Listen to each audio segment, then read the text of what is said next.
everlasting non-existence, because that's not an experience. A lot of people are afraid that when they die, they're going to be locked up in a dark room forever.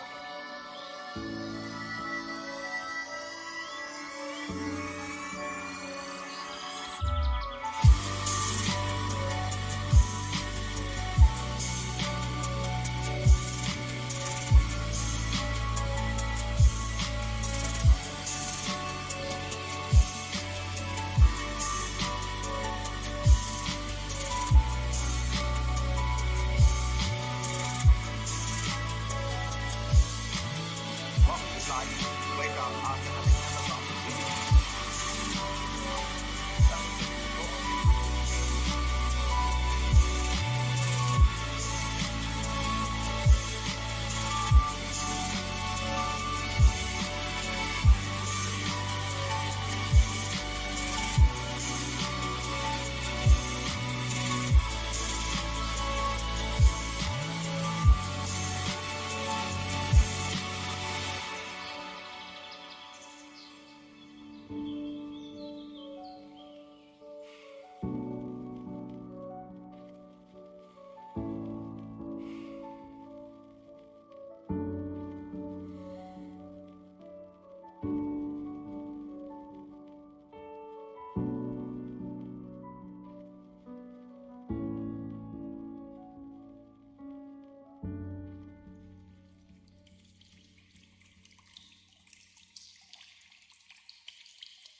And ever since then, Santa just won't come down my chimney.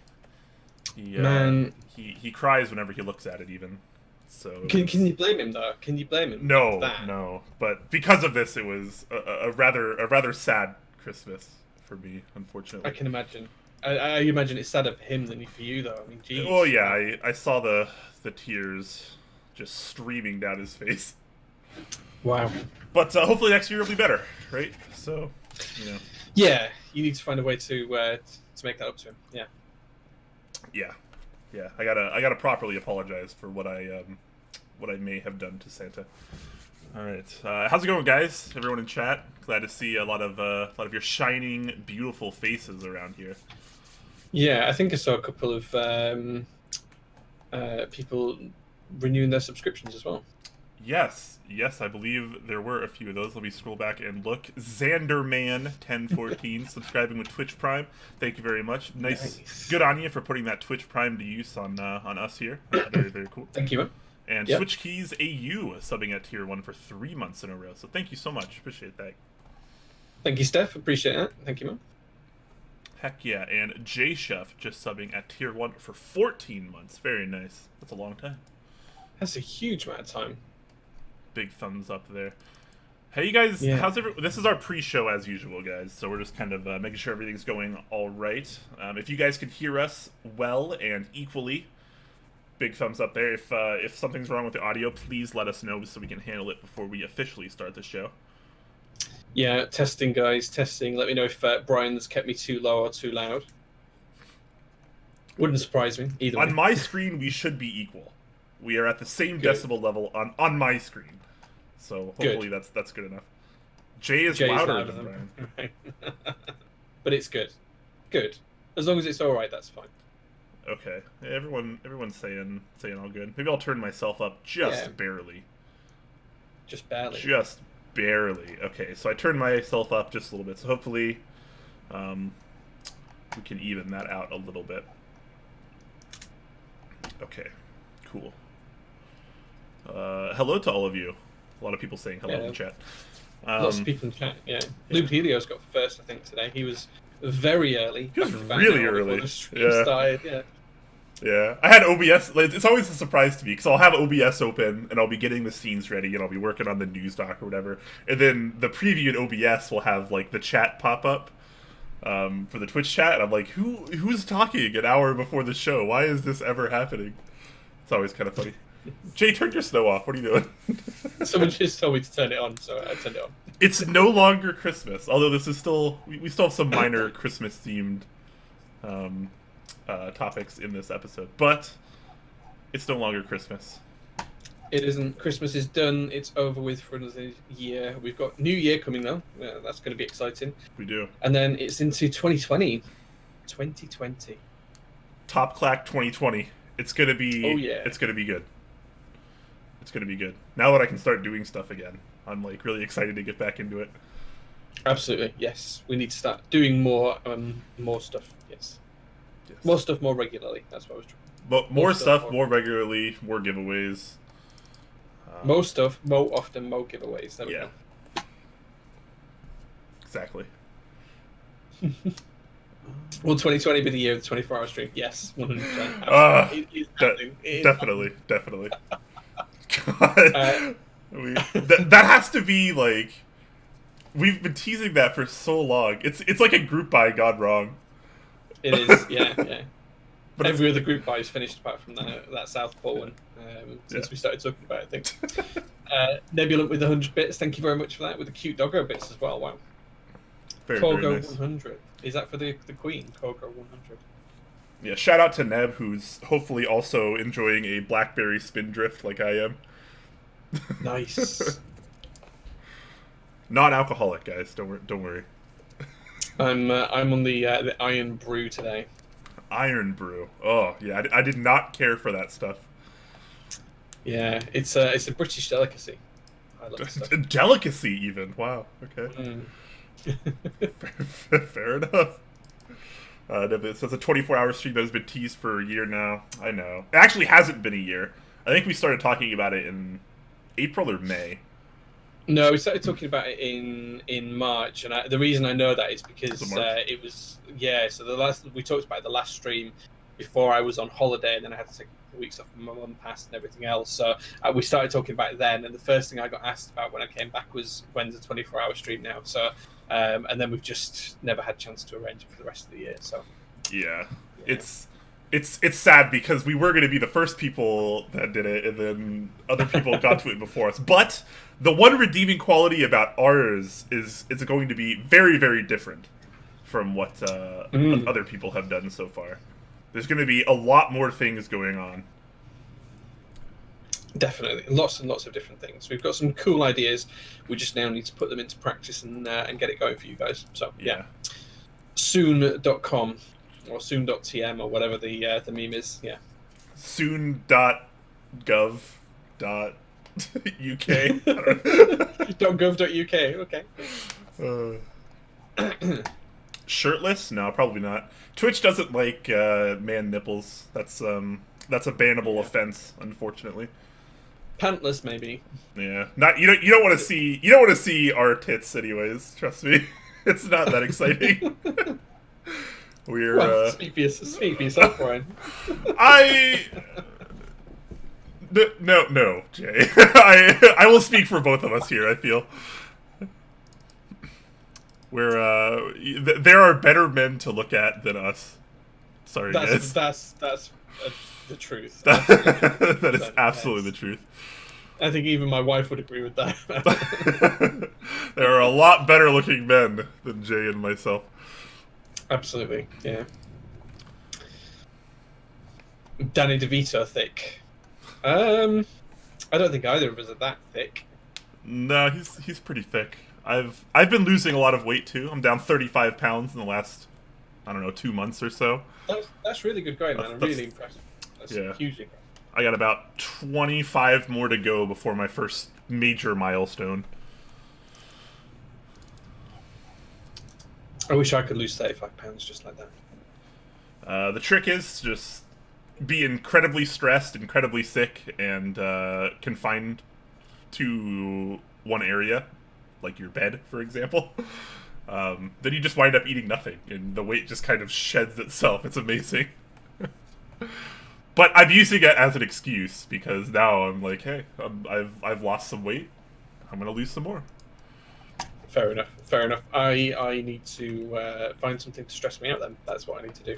That's the trick. It's really hard to diet if you have like your normal appetite. So you got to put yourself through some kind of like mental hurdle to block your appetite, basically. I'm not saying this is the way anyone should or should not go about it. This is probably a terrible idea. But all of my best dieting has happened because of stress. Right. Okay. So stress, change diet, and more stress, and I should lose some weight. Okay. Yeah. Whatever takes away your appetite, whatever makes you not want to eat, is a good way to start.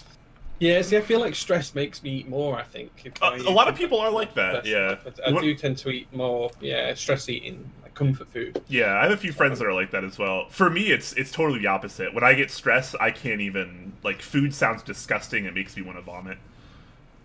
Yeah, for sure. Yeah. Pre-out, how will the winner of the raffles be notified through email or stream only? So today what we're going to do when we get around to that section of the show is we're going to announce all of the winners. We're actually going to draw them live on the stream, and you'll be able to see as we draw it live, the winners. And we're only going to show order numbers on stream today because there's certain rules in the EU and US about transferring data and data protection, all of this kind of stuff. So we just need to make sure we're on the right side of that. So we'll only be showing order numbers on screen today. If you recognize your order number, that's great. That's fantastic. You can then say it in the chat if you want to, or you can keep quiet if you want to. And then what will happen is behind the scenes, Mike and I will both reach out via email to the winners of each of the different prizes. And we've got quite a few prizes as part of the charity raffle giveaway. So we'll reach out to those people, and we will then make sure we've got the right addresses for them and everything else, and we'll ship all the prizes out to them as well. So they will get announced from order number here, and then they'll get an email or a Discord message or however else we can get into contact with you, as well as a parcel delivered to your door. Yeah, and we will be talking about that after our news doc. We're going to talk all about the raffle, what it was about, some stats on it, and then, of course, we will draw the winners. So if you are here for that, stay tuned. Wait till after the news doc, which is relatively short today, all things considered. And then we will get to that and, have your order numbers ready. So maybe you can tell us if you won. I reckon just because it's Twitch chat, everybody's going to say that they won. So, yeah, I won. This was me. Before that, just remember I said it first.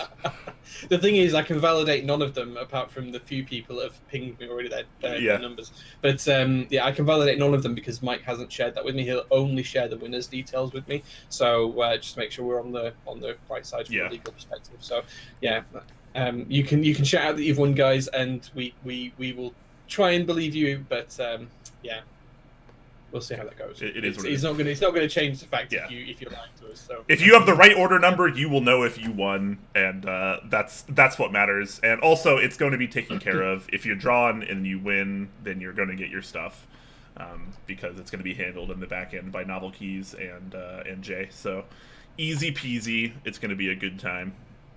Absolutely. And Mountain Block saying we all win for supporting the great charity, but he does want the key, though. Well, even if you don't win today, you could buy the final one, which is also going to be for sale for charity to the highest bidder in January. So there will be a week period at some point in January where you can bid on the last JO1 that will ever be made, and you can try and buy that for charity as well. So even if you fail to win today, watch out for that one, because that's all going to the same charity when that comes up. Absolutely. And while the board is absolutely stunning, there were other prizes as well, courtesy of Novel Keys, Dixie Mech, and McNoss. So we're going to have an NK65 to give away alongside the JO1, as well as a set of GMK Dualshot and GMK Fuyu. So 2 boards and 2 GMK sets being given away for this raffle. Absolutely. So 4 items to win.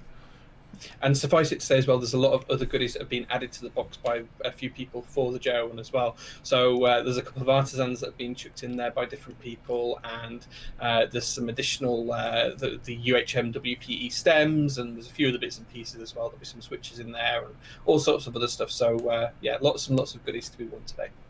Absolutely. And with that, let's actually officially start the show here. I'm going to roll our intro, and we're going to get right into it.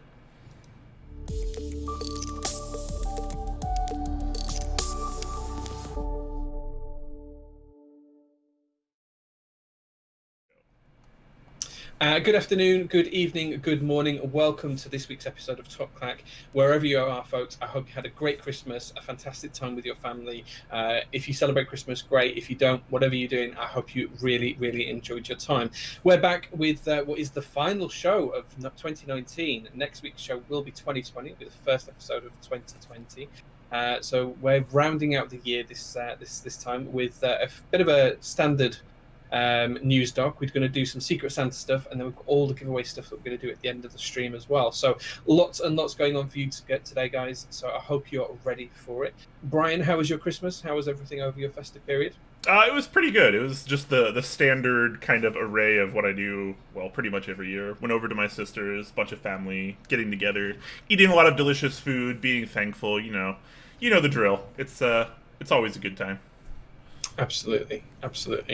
Yeah, we ate too much, drank too much, and had a really good time at my mother and father-in-law's house. So it's good. Typical, very nice. Eating too much, drinking too much. I can very much appreciate those. Yeah, I feel like I've put on about 4 stone just by sitting there and absorbing food off the table. Nice. What is a stone? Compared to pounds? Yeah, you guys don't use stone. We don't use stone. A stone is 14 pounds. 14 pounds. Okay. Interesting. Yeah. Okay. Shout out to Faza, who subbed at Tier 1 for 14 months. Very nice. Thank you so much for that. As well as Chad. Chad11 subscribed at Tier 1 for 6 months. Says, yo, hope you both had happy holidays. Thanks, man. Hope you did it as well. Nice. Hope everyone did. Hope everyone had happy holidays, whether you celebrate Christmas and the like or not. Yeah, whatever you do, we hope it was good. Yeah, and Jack Static with a 9 month and Tier 1 subscription. So thank you very much, guys. Very, very kind. Jack actually says hugs and kisses, which is kind of sweet. Thank you, Pete. Hugs and kisses. I can't really give. I'll try to give you a hug through the camera, Just but hug the camera. pretend you're here. How about that?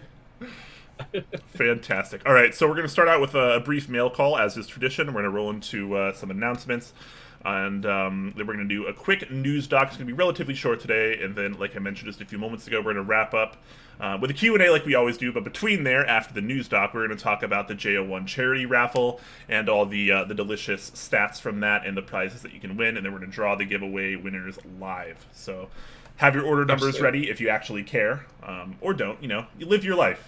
I don't live your life. You live your own life. So it's going to be some good times, guys. So stay tuned for that. So let's start out with a little bit of a mail call. So what did you get this week, Jay? So I did get my UK Secret Santa. My top Clack Secret Santa hasn't been delivered yet. I think international post, it's just taken a little bit longer to get here. So I did get that, which we'll talk about shortly. The other thing I actually got was 2 boards in and 2 numpads in this week. And you might have seen me posting about this, or Petrov posting about this. But this is Petrov's first custom that I've been helping him have the prototypes produced. So this is the Allison. So this might not look like it on my camera in the deepest, darkest night here, but this is actually a really dark navy blue board. So I'm hoping that the camera's showing that that's a really nice navy blue, but this is the Allison. So there's 2 prototypes. There's that one, and then there's a second one, which is an E-white, which is absolutely lovely as well. So I'll try and show you guys the logo up in the corner as well there.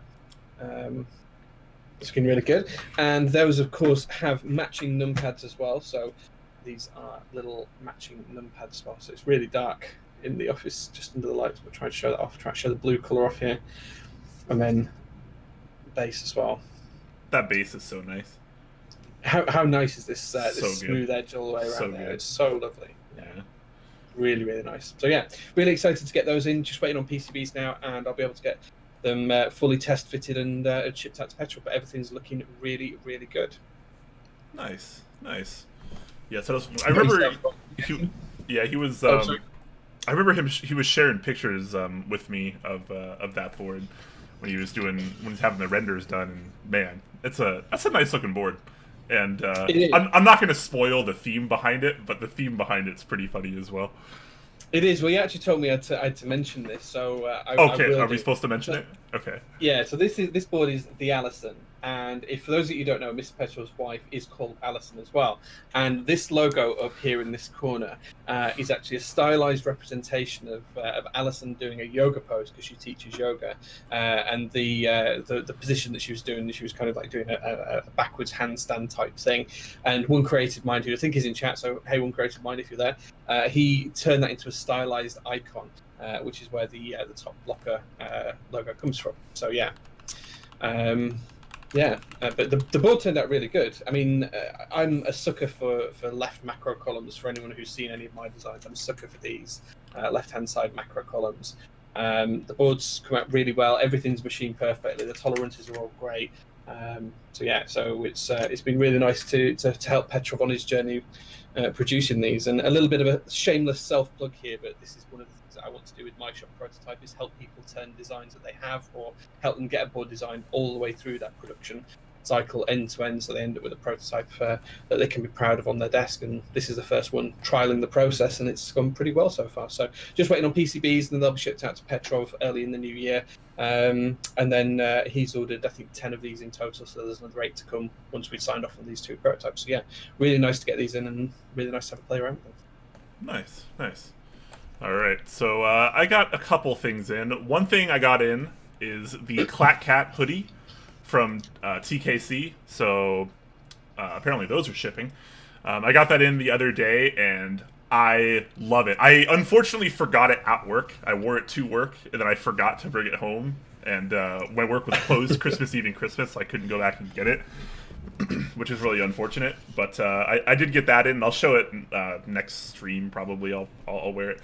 It's like the exact kind of hoodie that I like. I tend to get really warm, so I don't like big, thick hoodies. So this one's actually kind of thin and incredibly soft, and it's absolutely perfect. It's so comfy. Nice. I did see a few people saying that there were different colours to the original renders and things, but mine's still in the post. It's literally stuck in UK Customs at the minute, so I don't have it as yet. But I did see a few people saying that it wasn't quite as the original images showed. I'm not sure. I didn't really pay too much attention to the colors. The one I got's kind of like a medium gray, I guess. Right. Okay. Which is totally fine for me. Apiary in chat saying, "Tell me it's not the softest thing." It really is. Apparently, she's wearing one right now, so she understands what I mean. It's like otherworldly soft. I've never had a hoodie like that, so really, really happy about that. Shout out to TKC for sending that my way. Very, very nice. Also, I got my Secret Santa present. I think I got it actually more than a week ago, but obviously I haven't actually opened yet because Jay and I were supposed to open ours together on stream today. But Jay, unfortunately, has not received his Top Clack Secret Santa gift yet. So should I still do mine right now? Should I unbox mine?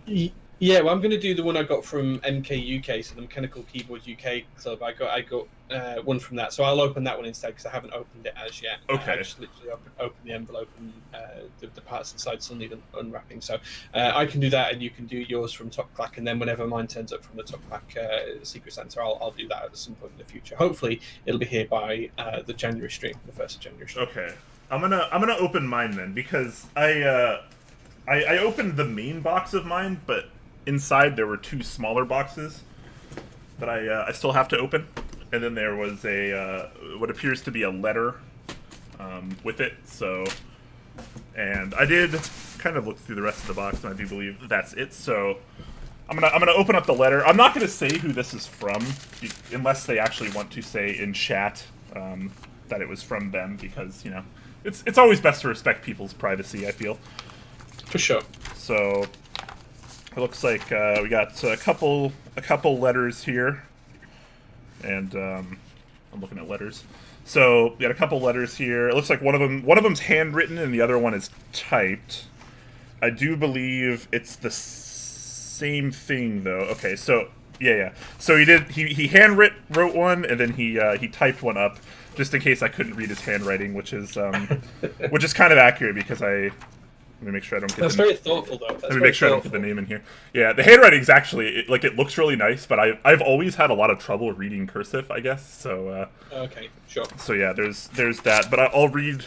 It's actually not too long. It looks a lot longer on the handwritten one, but I'm just gonna read out this quick typed one. Dear Brian, Merry Christmas / Happy Holidays, my dude. It has been an absolute awesome year watching you and Jay on Top Clack. I have learned a ton, Thanks. grown my keyboard collection, and had a wonderful time in the hobby thanks to you and Top Clack. That's very wholesome. Nice. The Top Clack Discord is a part of my daily life now. I look forward to interacting with the people in it every day. The community there is so great, so many awesome people. It's true. It totally is. I'm proud to be a part of the regular group, he says.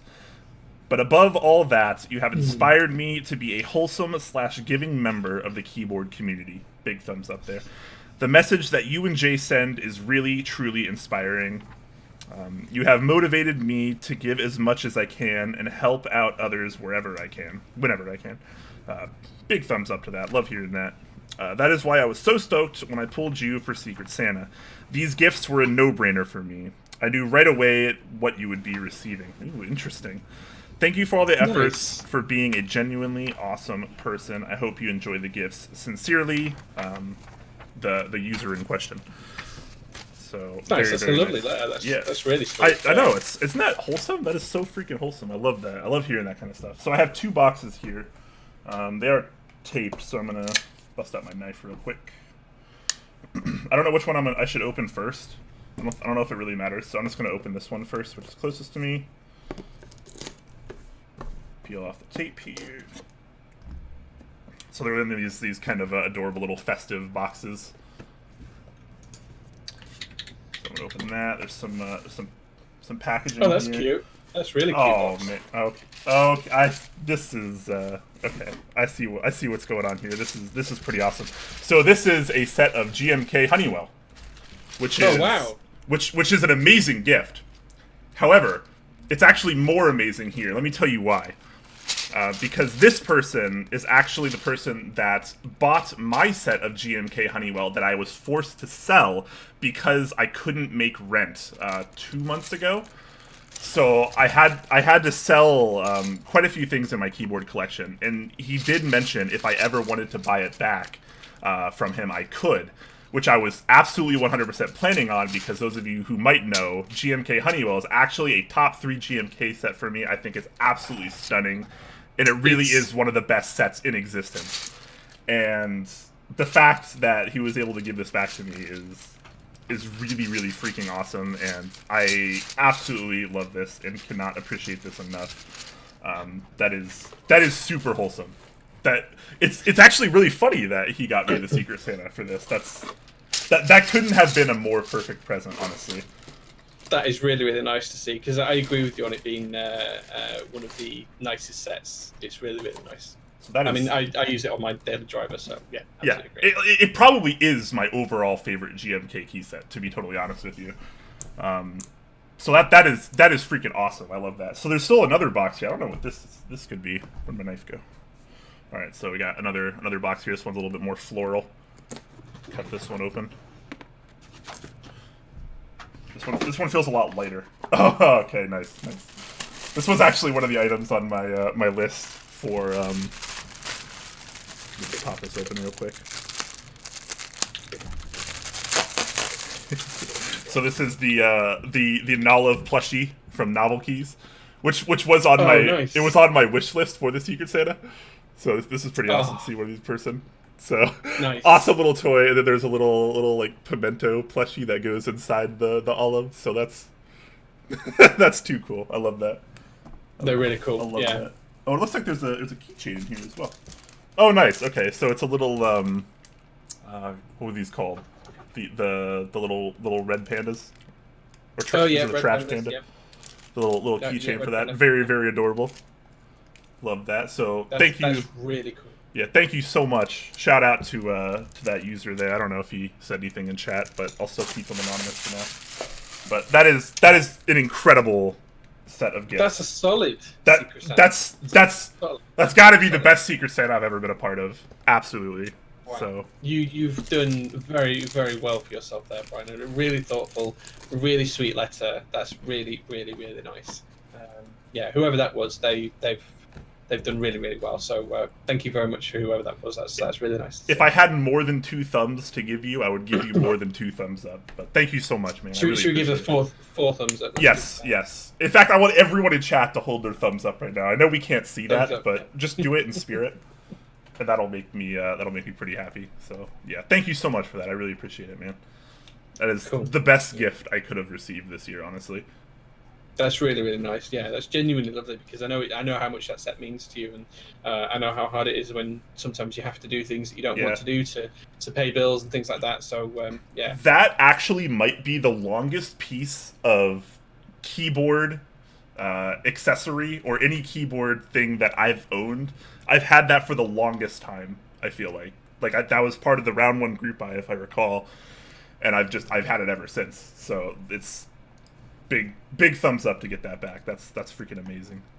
All the thumbs in chat right now. That's Hell really yeah! Cool. Look at all these that's good. Some good thumbs. Good job, guys. All right, Jay. What was obviously you didn't get your top Clack Secret Santa gift, unfortunately, but what was your UK Secret Santa gift? So I too got a really, really nice letter. This is printed, not written in cursive, but I'll read this out really quickly. It says, to Jay, firstly, I'd like to apologise for the lateness of the gift. Well, it wasn't late because I got this 3 weeks before Christmas. It's been a crazy couple of weeks with my family getting all sorts of illnesses, and I got behind. This is also the reason it isn't wrapped, but you might consider yourself lucky, because I had this grand plan of making you a DSA fabulous key set by covering a load of keycaps in glitter. So think yourself lucky, eh? Interesting. Can you imagine unboxing that, a whole keycap set covered in glitter? That would have made a right mess, I imagine. I would have been pretty upset. I really hate glitter. I'd be like, I despise glitter. I really do. I love the Twitch streams and everything you do for the UK Mech community. I hope you have a great Christmas and a very happy New Year. Lots of love, your Secret Santa. And I got 2 things in here. One thing wasn't wrapped, so I know what it is. It was a nice little tube of dielectric grease. Can never have too much. This is a nice little travel-sized packet of dielectric grease. And the other thing is this. I don't know what this is. This is wrapped up, so I'm going to unwrap it now and see what we've got in here. I think I know what it is, but we'll see.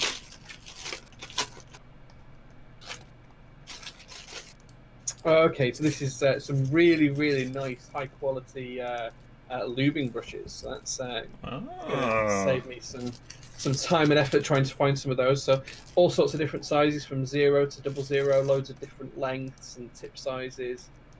Good quality by the looks of them. So there we go, some really nice lubing brushes. That's really nice. So whoever my UK Secret Santa was, if you ever see this, thank you very much. I really, really appreciate that. Good lubing brushes are really underrated. Absolutely, yeah. I mean, a lot of people just buy like the cheapest brushes they can find and use those to lube, but like if you actually have a good brush, it lasts you so much longer and it's so much more pleasant to lube with. Yeah, these look really, really nice. They've got nice thick grips, and then the barrel of wedge brushes is a lot thinner as well, so they'll be a lot easier to hold and stuff as well for my aging hands and things. So they're really nice, really nice. Nice, very, very. Yeah, cool. looking forward to using those. Excellent, cool. That's really thoughtful. Yeah, Talisman says it's a thoughtful gift. Yeah, I mean, as Brian says, the amount of brushes I get through, even though I buy semi-decent ones, I still use, 1 or 2 brushes a month, depending on how many switches I lube. So, because I find that if you leave them for too long, the grease just gets, set into them. And if you try cleaning them and then using more grease on them, it's not always pleasant and stuff like that. So, to try and keep it consistent, you have to change your brush every now and again. So having some really, really nice, good brushes is really good. Yeah, so whoever that was, thank you very much. I really appreciate that. Thank you. Very nice. All right. Well, now is probably a good time to roll into our news doc. Mm-hmm. So let's go ahead and do that. And I just I realized I might have made a little mistake here, so I'm going to fix it in real time when we go over to the news viewer, but it's going to look pretty stupid for a second, I think. So bear with me, guys. But we'll get. Oh no, actually, it worked out perfectly. Okay, cool. I was expecting something to go wrong here, but we don't even need to talk about it. It's fine. Everything is going well. So here, let's start. Wait, just forget I said anything. We're good. So let's start out with our first interest check today, and this is for a keyboard. This is the Karbon /65. I'm not sure if it's just called the Karbon, and that's a kind of a weird typo in the title, or if it's actually called the Karbon /65, but for the sake of this, that's what I'm going to call it, because that's what he has in the title. And this is a pretty interesting looking board. This is an isolation mount board. It's a 65%, as you can see, and those of you with really good eyes, you'll notice that the bottom row here is very reminiscent to what was kind of popularized on the Bower. So you get that that kind of symmetrical blocker on the 65%, which is really nice. This is definitely the best way you can do a 65%, in my opinion. So looking at pretty good. A couple quick specs for you. So it is going to have a 7-degree angle. The housing is going to be aluminum. It's going to have a sandblasted brass weight, as you can see here in this picture. There's only going to be 2 color options, unfortunately. You're going to have black and gray, but the plate is going to be forged composite, which is not the first time we've seen that used, but I think it might be the first time we've seen it used for a plate, which is pretty interesting. Aluminum plates are going to be available, but let's be honest, who's going to want to do that when you could have a forged composite plate? That could be pretty cool anyways. And there's going to be only about a dozen units made for this run. So this is kind of interesting. How do you feel about this one?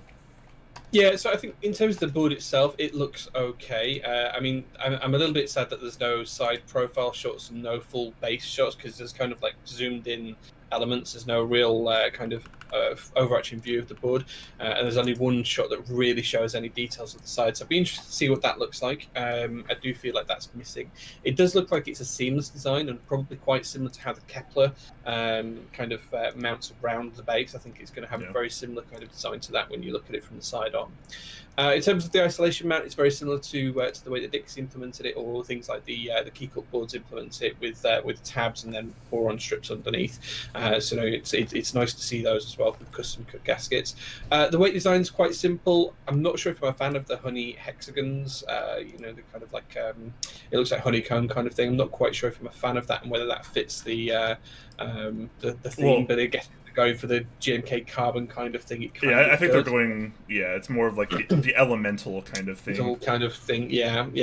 But other than that, it's okay. I'm interested around the plate. So as a lot of you know, carbon fiber is kind of something that I'm quite heavily invested in as plate material, and I do run group buys for carbon fiber plates. So one of the things that I've often asked about after seeing forged carbon fiber boards and things like that, and we know that 159, for example, has done it through Project Keyboard and things. You need an actual mold to be able to do your forged carbon fiber. They don't produce it in sheets, and they don't produce it in any other aspect. So the fact that these are going to be produced in forged carbon fiber is very, very interesting, because it means that you'd have to have a mold that's specifically for that plate layout and that plate shape, and those molds are not cheap. So yeah, it's very, very interesting that that's being chosen for this, because it's just not something that's produced in sheets, because it wouldn't be economical to do so. It's easy to produce the woven stuff like I've used, and like is in this board here. So you can see here that this is carbon fiber. It's a small image, I know, but yeah, so interested to see how that goes, and whether that retained for the group buy or not. In terms of 12 units, that seems quite small. But I know the guy behind this, who is called Crux, does say that this is the first time he's run a group buy, so he wants to keep it small so he can keep on top of that. And he does have a PCB that's going to be designed by Phoenix Star with custom daughter board. Yeah, so pretty interesting. Neb in chat actually says you could easily make a sheet mold, then laser cut it, which is an interesting idea. Could be an interesting workaround. But yeah, because I mean, what would the benefit be for the forged composite plate, anyways? Because if it's gonna feel and sound like carbon fiber, the only real benefit you get is the way it looks, which is admittedly pretty awesome. But you know, maybe it could not be worth it if you're just going for the plate. Obviously, like you mentioned, Project Keyboard has tackled forged composite before with the Kepler FC, which was the 65% that he ran in group buy not too long ago. And that one looked pretty cool, but that one did not come with a forged composite plate. The case, or at least the top of it at the very least, was forged composite, and the plate, I believe, was aluminum by default. So I don't know, we'll have to wait and see. I would assume that this would have to feel and sound very similar, if not identical, to carbon fiber. There'll be no difference, but it will be significantly more expensive to produce those plates in that kind of style. Yeah. And speaking of expensive, the estimated price here is going to be around $475, which is obviously not helped by the fact that he wants to limit it to a dozen units. So obviously you don't get any kind of real bulk discount at that kind of MOQ. So it's certainly not going to be cheap, but it's a pretty cool looking board, if nothing else. It's okay. I mean, it's a 65%, as you say. It's got a reasonably good layout. There's no mention of what's compatible, so whether you can do split backspace or anything like that. We've only got the plate images to go on, so there's no confirmation that you can do stepped or full caps, for example, or if you can split spacebar, or if you can use ISO or any of those other things. There's very, very little to go on in terms of that, because there's no details from the PCB. But yeah, I think it just needs more detail. For me, there seems to be a lack of detail on this. I know from reading the thread there's been a lot of drama going backwards and forwards, and as always, we don't really want to touch on that. But I think one of the things that has been suggested is that this is going to run through a vendor instead, so perhaps that will increase confidence, increase the possibilities for volume to increase, and maybe the price to drop or something like that. But I'd be very, very keen to see some more renders of this, side shots, full base shots, all of that kind of stuff, because that seems to be missing, and that's relatively easy to do now that the files are produced and made. Perhaps they're waiting to show the prototypes off, which are due in a few weeks, but yeah, I do think we need to see more of the details. Yeah, I completely agree. Need more shots from the side, need a full bottom shot. Give us a layout schematic. What can we expect from the PCB? What can we expect from the plate? And then we can kind of move on from there. But I think there's some potential here. I'm a little bummed about the price. It does seem pretty high, but again, keeping it to a dozen units or less, and that forged composite plate, definitely going to drive up price between those two things. Unfortunate, but we'll have to wait and see. Maybe this is going to be popular. Yeah, have to wait and see. Yeah. All right, moving on to our next keyboard. We have the interest check for the Void Radiant, which is, in name at least, my kind of keyboard. I'm a sucker for really cheesy, stupid, nerdy names. Always have been, always will be. So the Void Radiant, absolutely love that. This is a pretty interesting keyboard, though. So it is going to be a top-mount TKL. It's going to have a 7-degree angle. You're going to be able to get it with an aluminum case with a polished brass weight. It does not look like there's going to be any polycarbonate units available. The plate's going to be either aluminum or brass. There's going to be 4 chosen colors that have not been chosen yet. There's a poll for that, though. And the PCB is going to support QMK and have USB-C, so pretty nice there. We have a supported layout here. Supports all the normal stuff that you'd expect from a TKL. Pretty much anything you need, really, from a TKL. So you can get ISO in there, stepped caps, split backspace, and split right shift, and the like, as well as your bottom row choice of 2 different options, of course, the usual 2. And then here are some renders. I'm going to play the bad guy on every single TKL, I feel like, because it looks almost like every single TKL. Yeah, I mean, when I look at this, it just screams Jane to me, especially from the bottom angle. Yeah. I know that the guys tried to do the dual step with the angles on the side. I'm not a fan of that personally. I don't think. I think I preferred to just have the just the one side. I do know the guy behind this. I have spoken to him a little bit in Discord before. He's in the MyKeyboard.eu Discord. He seems like a genuinely nice guy, and I wish him the best for this group. But it does strike me as very Jane-esque, especially with those corner cutouts on the weight design. That's very reminiscent of a lot of TGR boards. So that's present on the Singer, the Unicorn, which was designed by TGR and produced by Singer. It's there on all of the Jane models, as far as I'm aware. So that's there. What I do like about this board, though, is the inspiration for it. So this is based on the goddess Eos, the Greek goddess of dawn. So she's represented by the sun on the bottom and the bright brush finish of the weight, which spans nearly the whole of the bottom of the case, according to the designer. So that's interesting to say the least. In terms of the layout, it is very standard. There's nothing new here. It's a TKL. I don't feel like there's anything drawing me to this particular board. I don't think it's bad by any way, shape, or form. I think it's absolutely fine. Yeah. There's nothing to set it apart to other... Exactly. That's the problem that I have with it. It really just feels like another TKL, and I feel like we've been just getting another TKL for 2 or 3 years now, and it's getting a little stale. It looks fine, it looks good. There's nothing necessarily wrong with it inherently. It's just another TKL, and I feel like that's becoming, like we've talked about in the past, the last episode with key sets, for example. Is how long is this going to be good enough? At what point are people going to be like, "Oh, it is just another TKL"? Like, what? Why would I ever buy this? We're going to reach that point in the community eventually, and I feel like it's coming soon.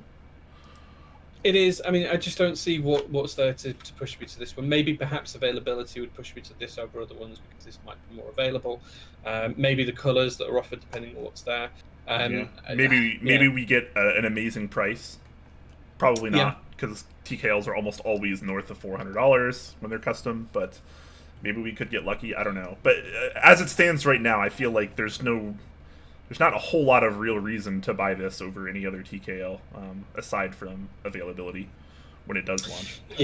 Yeah, we'll have to see. I mean, it's an EU project, so for that I'm going to support it anyway, because there's a lot fewer projects in the EU that seem to take off compared to the rest of the world. So I will always support EU projects from that perspective, and I wish that the guy behind this well, but I just don't feel like there's enough to drive me towards to this particular board. I mean, we've seen examples in the past where people try to do things really differently on a TKL, like the Moon.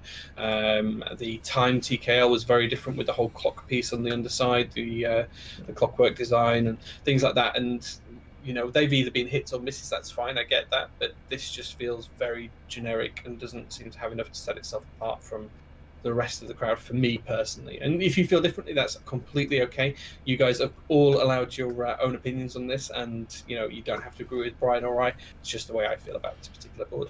Yeah, absolutely. And I think now's probably a good time to even just touch on this kind of quickly. Like, why people? Obviously, I want chat to get involved with this as well. Why do you think TKLs all look the same? Why are we just rehashing the same generic design over and over again on TKLs?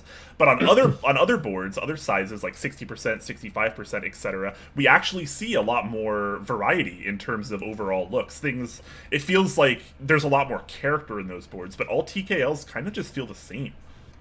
Yeah, I think the main reason for that is because the layout never really changes. No one ever tries anything different with a TKL. We've had some things like the Skog Light and things where they're trying to change how the nav cluster at the side works and things like that, but no one's really gone back to the drawing board in terms of the TKL layout. Like 65% we see blockers put up at the top, we see the 66 key variant with keys offset to one side, we see macro columns on the left, we see blockers in different places on the bottom row. With a TKL, we only ever see wing keyless or non-weak, standard with wing key versions, we don't see anything else in that. And people don't try anything new with the layout. We see the odd board that's got the F13, which I quite like and is nice to see now. But other than that, it's just kind of generic. This is a TKL, and that's what I'm delivering. And yeah. Well, I mean, the layout just works for people. I mean, the layout's good. It's great. It's fine. I understand that. But I mean, like, I feel like there should be more room on a TKL to give it some more character, to make it your own, to have it have, its own individuality. And I feel like every TKL is just like this. We get, a very similar side, get a very similar angle. From the top down, it really doesn't look much different at all than other TKLs. The bottom, you get a big brass weight, just like you do with almost every other TKL. There's no real character going on. It's just another TKL to me. And it's sad because I don't want it to be that for me, but it is. I mean, if you look by extension to, say, the 65% boards that we see these days, you've got everything from the canoe, which has got that kind of whole chevron shape at the top, to things like the Q, which has got the blocker in the top right corner, matched with the 910. You see different things like the Space 65, where it's got different edges around it with different bezels on there. We see things like the Exent that has got huge palm resting bezels on the side of the board and all of that kind of stuff. There's a lot more innovation in the 65% and the 60 space than there is the TKL space, even though that they're still both established form factors. So I would like to see something happen. Mounted Block says crevice lighting. I'm not sure I want to see any more crevice lighting, but I would like to see something different in a TKL space, something a little bit more unique, a little bit different. I'm not particularly a fan of the Dollinger boards with the curved sides and things like that, but at least it's something different. And I know that adds machining costs and times and all of that, but yeah. Yeah, and like someone actually pointed out in chat, like the Dolphin is a very unique board. I don't like it, but I appreciate it for it being not just another TKL. Yeah, and we kind of need more, because I mean, the king of TKLs is what? The Jane V2, or just the TGR Jane in general is the iconic classic TKL in our community basically right now. And you can't just keep repeating the same things just because they worked. It's not always if it's not broke, don't fix it kind of thing. We got to see something change eventually, otherwise things like this will just kind of die out. Yeah, Tuk Floof leads on that point as well. He says, oh boy, you want to see a weird variety in layout, go see some 40s and smaller, like the Avenue, the Minivan, the Planck, etc. Absolutely, like 40s, they don't have a set standard. They have the ability to go and change whatever they want. I mean, the 40 that I've designed is completely different to anything else on the market right now, and that's kind of a form factor where it's easy to do that. The TKL is a little bit more ingrained, and it's kind of a case of, is there better options for things we could do with that? Could we change it up a little bit? And maybe that's where we need to see some investigation and some innovation. And it may be that some ideas fail and don't work out, but that's all part of the design process and fail fast. Yeah, that's how you move forward. Failure. That's how innovation happens. Failure answers a lot of questions. It's not like failure is just like, oh no, I did this wrong, now we're moving back. You pretty much always learn something from failing. And I feel like people are too afraid to fail, and because of that, we wind up with designs like this, which are just, not very interesting. Yeah. I wonder, I can't think of any, but is there any good TKL in polycarb? I can't think of any. Polycarb TKL?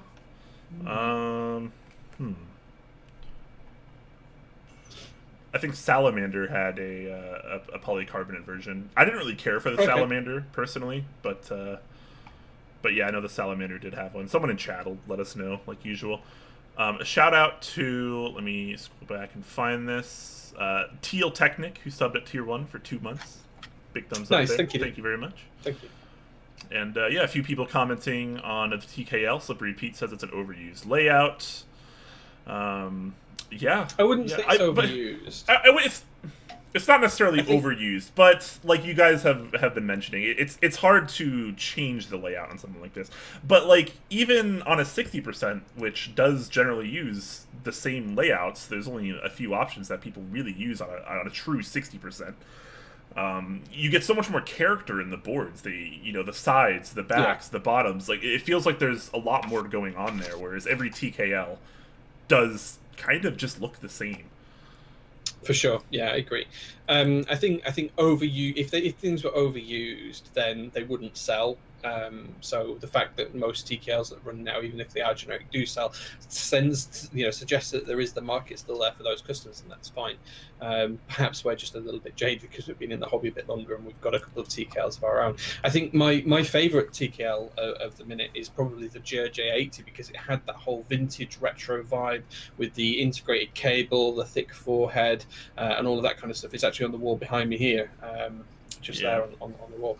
I think that was a little bit different, but it was only different because it went back and emulated boards of yesteryear. That was the only thing that made it different. So, yeah.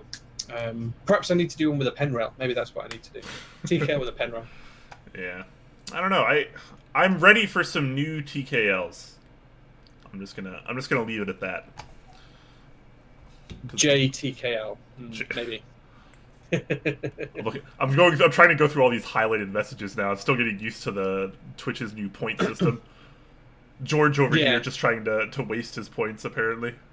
I don't know if they expire or not. I'm not sure. I don't really know how it works honestly.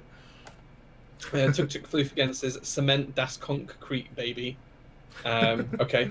Yeah. Mavmaster says, in my opinion, the number 2 is one of the cleanest boards on the market. Yeah, Keycult boards are very high quality, some of the best that the community has ever seen. And it's nice. And then the number 2 is actually, relatively different. At least when it launched, it was relatively different than a lot of other TKLs that were being launched at that time as well.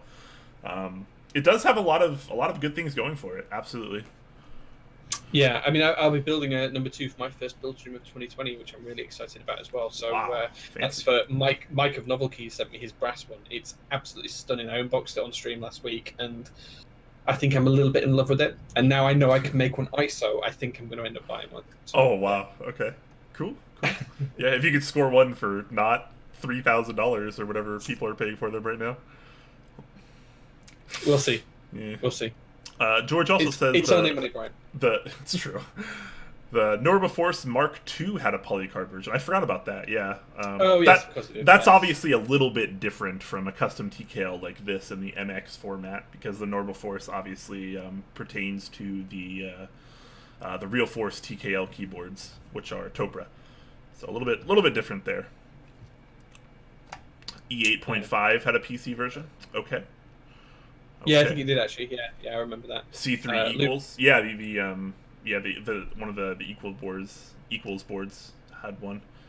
Was it the Square 80? I don't remember which one. The equals has been doing a couple things lately. The Zero. That's right, the Zero. The 0.9 or whatever. Yeah. Okay. Cool. Yeah. Lutilio says, when is the J-0110 coming? I want one. Yeah, in the M010. Yeah. Wait, have they shipped yet? Have the M0110 shipped now? No, is that a thing? No, I don't think they have. I've not had a shipping invoice for mine yet. So that's been a pretty long running group buy. Yeah, I think mine's still wherever it is. Still being manufactured, perhaps. Yeah, absolutely. Hold on, I gotta resize the browser on this overlay. I feel like it's not actually. I didn't realize it until just now. Sorry, guys, but it's not actually capturing as much of the browser as I've been trying to. So I'm just gonna move that a little bit. This is some terrible live on screen top Clack stuff. There we go. That wasn't too bad. There we go. This should work a little bit better. That was acceptable. That was acceptable maneuvering of the screen. I think that was all right. Fantastic. All right, cool. Well, let's move out of the physical keyboards and move over to some key sets and see what we got here. This first one up here is an interest check for DSA Take Out by Meat Smoothies, yes. And this is one of the more interesting sets I've seen in quite a while. For starters, it's DSA. We don't see DSA too much these days now that there are so many alternatives. Second, the theme. If this picture doesn't give you the full theme, you're probably living under a rock, because these takeout bags that are just kind of like this really weird white with that kind of red lettering. This is like completely essential to the American takeout experience. If you've ever gotten like Chinese food takeout or like pretty much most any other takeout, almost every single restaurant is going to use this same exact takeout bag. And I feel like this set really kind of tries to embody that experience, and I think it's kind of funny. So let me try to find. So interesting on that. The only time I've ever seen that that kind of red and white takeout packaging is when I was in Seattle, Brian, and we ordered those pizzas, the ones that 159 demolished when he came around, and we had I think we had some fries or something like that in a bag, and that bag was there. And as soon as I saw this, I instantly remembered that bag. Like, I would never have even thought of that bag again in my life if I hadn't have seen this DSA takeout. And it would just made me pick up on that straight away. Over here in the UK, we don't have that red and white kind of takeout bag. So, it's quite interesting. Well, there's actually... instantly came back to my mind. Yeah, there's a lot of movements, actually, in the US right now that are trying to basically ban the plastic bags because they are not at all environmental friendly, obviously. And a lot of states, actually, I think even California doesn't even really use them anymore. They almost make you... They make you, like pay for, like, your reusable bags, basically. Yes, and, we do that here in the UK. And if you don't do that, they basically, at least out here as well, they start, I think in next month, actually, they're going to start charging. So if you're, like, at a grocery store and you want, like, paper bags or plastic bags or whatever, you actually have to pay for them. So they're trying to push people onto using more reusable bags. But that's a completely different topic for another time. No, it's valid, though, because we've had that in the UK since 2015, and... for takeaways here now, everything's either delivered in recycled cardboard or recycled brown paper. You can't get plastic bags unless you pay for them at the supermarket, and then you get what's called a bag for life. And they're a lot tougher and stronger than the traditional ones, but it is really good to see. You're absolutely right. We should be looking after the environment, and I think that's a good thing. So maybe this is how you keep that reminiscence of those takeout bags that you remember from yesteryear going in your life in the future. Potentially, yeah. Anyways, back to the set. It is going to be DSA profile. It is going to be through Signature Plastics, and they are aiming for a PBT die sub format. 25% of the profits will go to charity, which is Meals on Wheels. So nice. Very nice. We're seeing it is a good charity. We are seeing a lot of sets lately that have been go in some format, some way or another, going to charity, which is nice. Love seeing that. The set itself, let's talk about that for a second. How do you feel about the colorway and the way this set looks overall? So the colorway is fine. I don't know if you remember when we talked about GMK Rocket, but I said that the red and white kit was actually nicer than the blue, red and white kit. I agree. Was the base kit. So I actually quite like this. I don't dislike it at all. I think the position of the legends is kind of unique down on the bottom right. I'm not quite sure how I feel about that. I'd prefer the standard DSA centered ones. I think it's very jarring. It's very jarring. It is. It just looks a little bit off when I look at it. But if they'd have the centered ones, then I would be much more in favor of it. That being said, I think it works okay. The icon mods work well with the set. It keeps it looking fresh and clean. And that's all nice. The same across the numpad as well. I kind of like the icons used there. In terms of the 40s and ortho compatibility, that looks like a great kit as well, because that fits pretty much every board you could possibly want to fit. I don't know if Meat Smooths is part of the 40s Discord or not, but it certainly looks like it with that 40s kit. But what I did want to talk to you about, Brian, was the novelties on this. The novelties. Okay, I'm opening up all the kits because I have to open them up one at a time. Sorry, you guys. So yeah, well, just before we move on to that, I just want to talk about the legends for a second, because I don't know, I really feel like the bottom right aligned legends look really goofy on DSA, personally.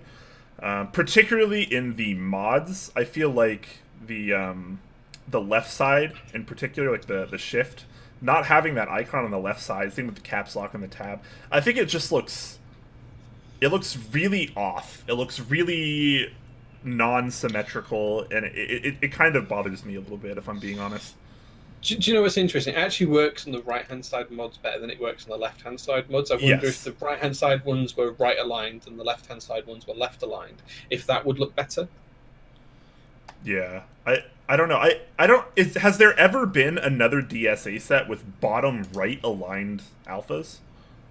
No, because it's dice, you can pretty much choose how you want it to be, because it's effectively a printed process rather than a molded one, so it's much easier to try and put legends where you want them on the keycaps.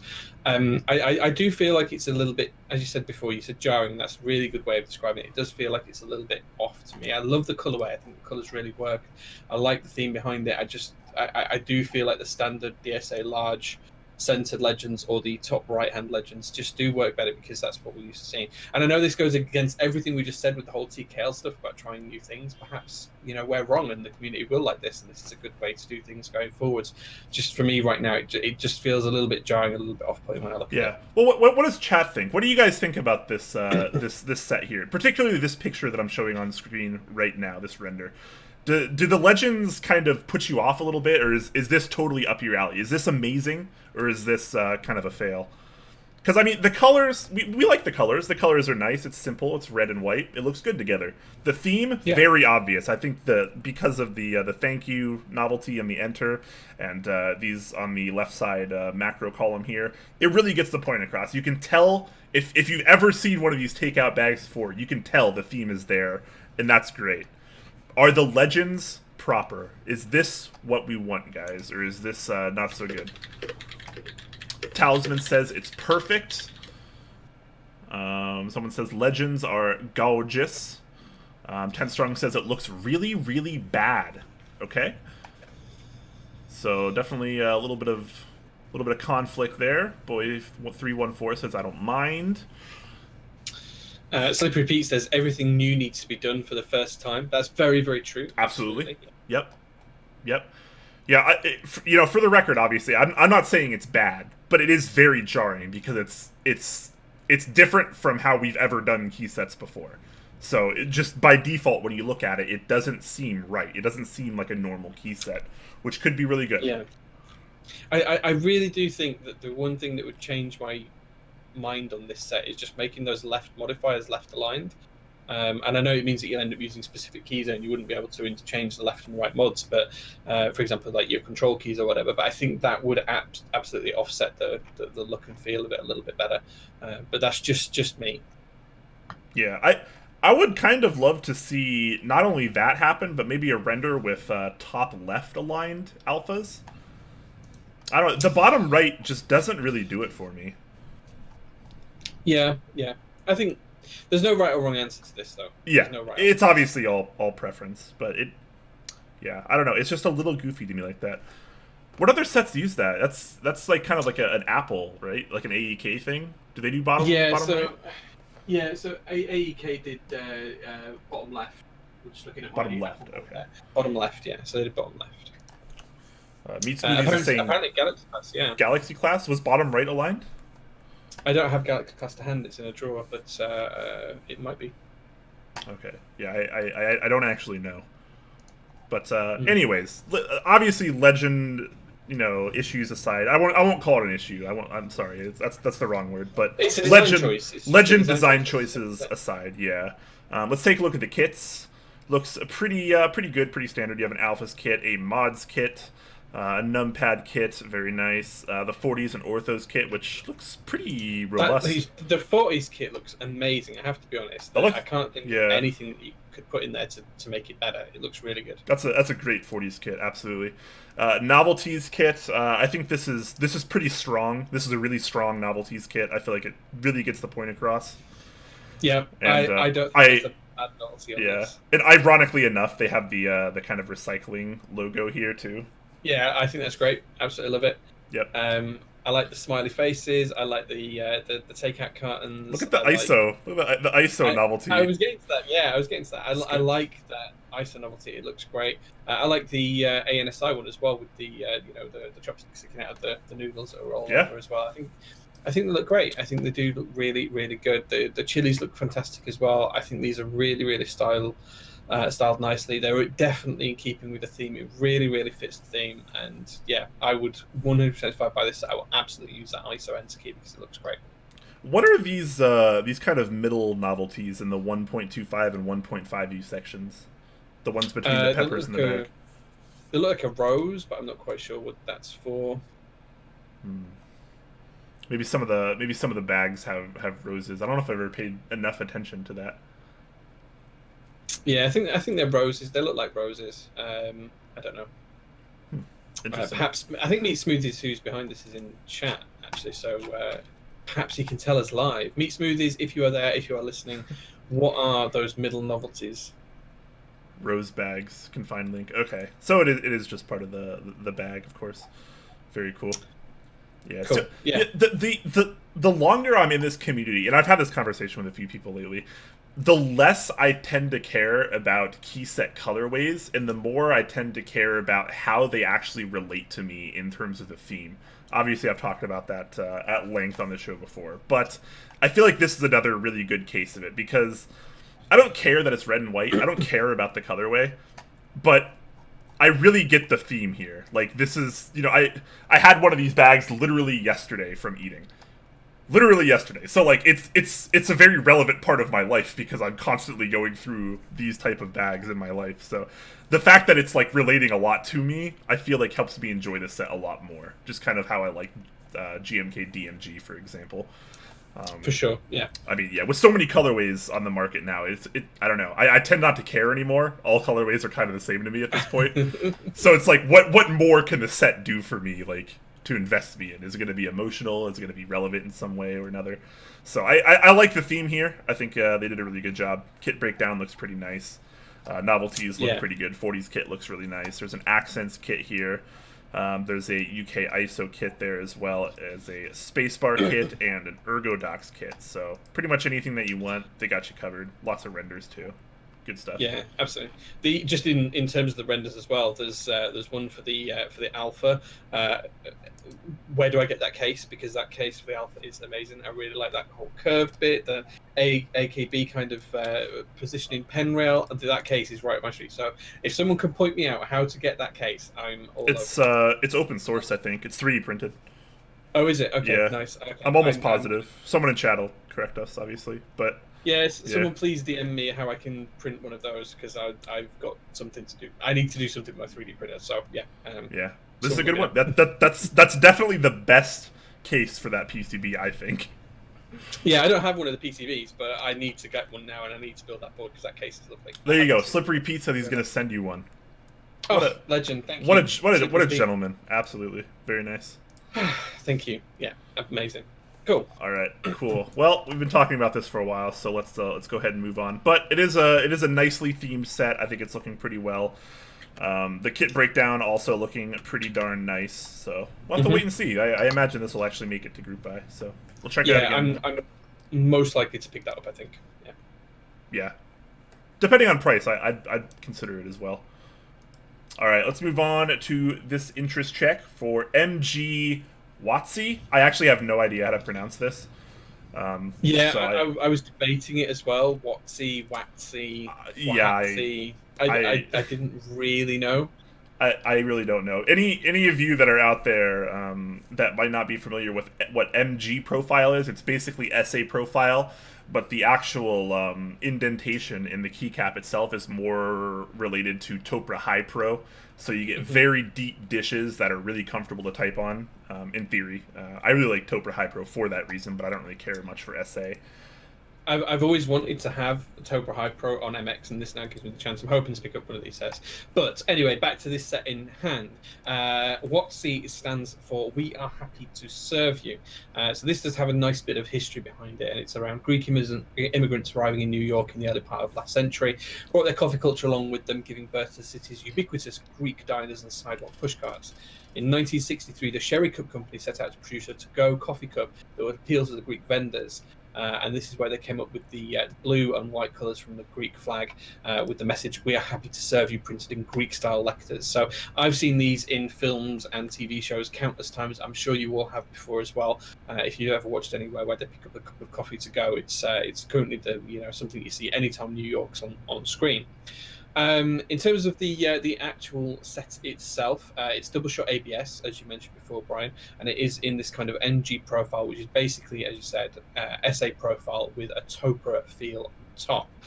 In terms of the kits, there's just one kit, and that's kind of a base kit for, as far as I understand it. It all comes in one kit. I don't think it's split out any way, shape, or form. It doesn't mention that anywhere in the interest check, as far as I could see it. Yeah, I was trying to find that too, but I came up blank. I've seen renders like this before, where these actually were broken up, like as in this top portion would be a base kit, then you'd have this extra compatibility kit, then you'd have a novelties kit, and then down here in the bottom right would be your spacebar kit or accent bar kit or whatever.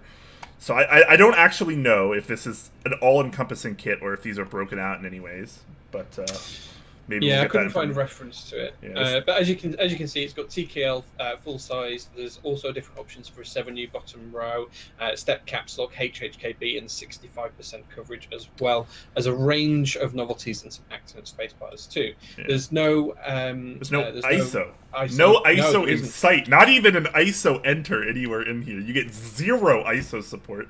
Zero In this ISO set. compatibility, and they have it for MG keycaps, which is a surprising thing because I've seen the MG ISO keys before, so I know they have the mold. So it's interesting to see that. There's a few novelties as well, which have different variations of cups on the keycaps with the "We are happy to serve you" kind of logo in that Greek text, and then also a load of different Greek kind of symbols as well, which match the theme too. Overall, I think this is quite a nice looking set. I think it's fine. I think it definitely matches the cups that you see. There's some screenshots of the cups in all sorts of film and TV shows as well. I'm not going to try and name them all, but there's some very well known ones there. So it is ubiquitous. It is seen everywhere. So I think it's kind of cool to do something on something so niche as that, and so recognizable as well. I think it's one of those things that people will recognize without realizing they recognize it. So yeah, it's nice to see, and I kind of like the look of this set. I've got to be honest, I think it works well. Theme is a powerful asset when designing a key set. I really do believe that, and I think that it shows up here as well. It's a nice theme. They have a good background. They have reference images. We got a couple renders here. The colors are nice. It's not really for me, but the set has potential. Yeah, right. I think I'd like to pick up a set of this MG profile just to try. Yeah. I think is MG? We've had one MG set run already, right? Ember. I don't remember. Yes, I don't know if it's delivered. Yeah. Okay, I don't remember the pricing off the top of my head, but is MG cheaper than SA? I think it was about the same price. It wasn't massively cheaper, if I remember rightly. But I'd have to go back and double check to be sure. Okay, cool. So we'll check this out again once it hits the group buy phase, as usual. Let's move on to something that I think a lot of people are going to find pretty interesting, actually. This is the interest check Hopefully. for GMK Alchemy. If you've been living under a rock, Alchemy is a colorway that has been ran before in DSA profile, and it did fairly well. A lot of people really enjoyed it.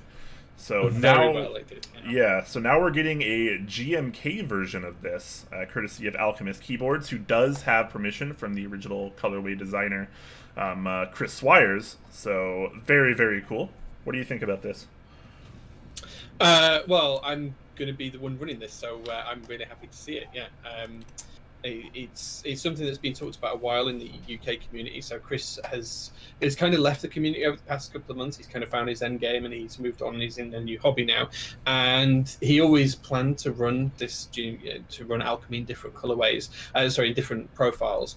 And GMK was definitely up there on his list. And recently, Bledin and James, who run AKB Keyboards, they reached out to Chris, asked him if he'd be interested in coming back for a collaboration with them.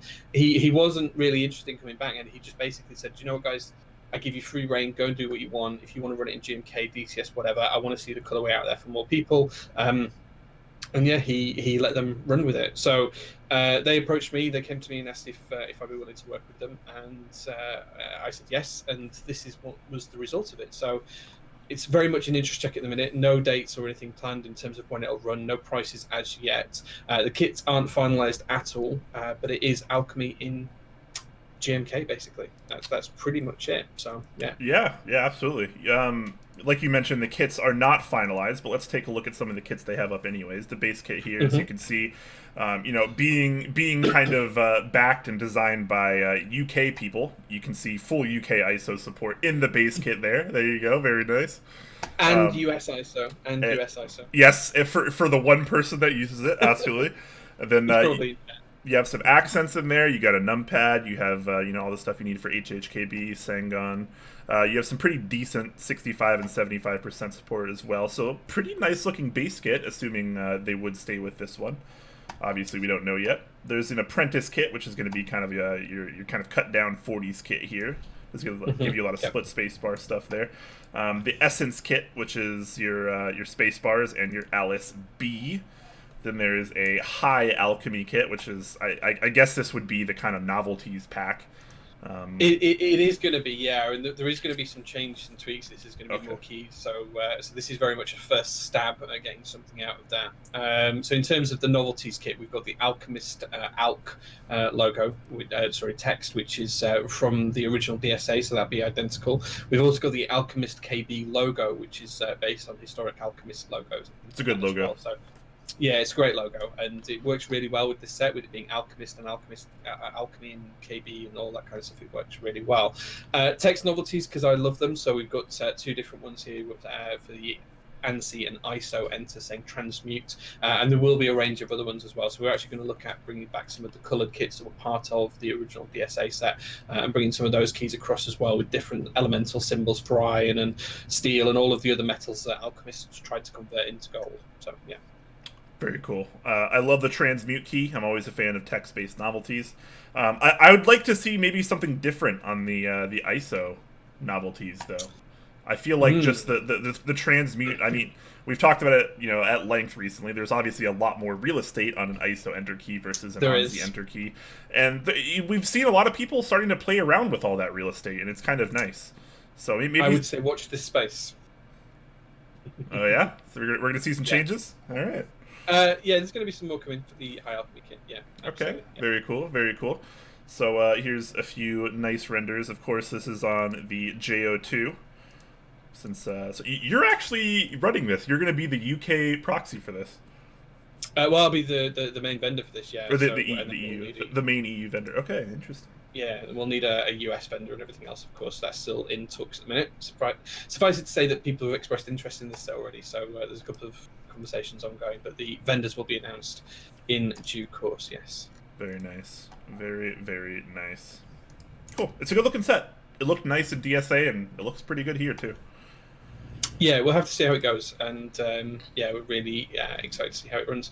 But it's something that the community's been really supportive of. There's been a lot of really strong, positive feedback in terms of the set. A lot of really good, strong, positive criticism as well in terms of what we should and shouldn't do with the kits and what we should add or remove, all of that kind of stuff as well. So yeah, really, really happy. Yeah. Cool. Good to see it. So we'll check this out again in the Group Buy phase. Looking pretty good. Absolutely. Speaking of Group Buy, let's move on to something that is in Group Buy. It's actually not an interest check, believe it or not. Woo! Finally, something in Group Buy. All right. So this is the Infinikey PBT black on white / white on black standard and Apple font. So that really long and confusing title aside, there's basically 4 kits going on here. There's a standard white on black kit, which is here.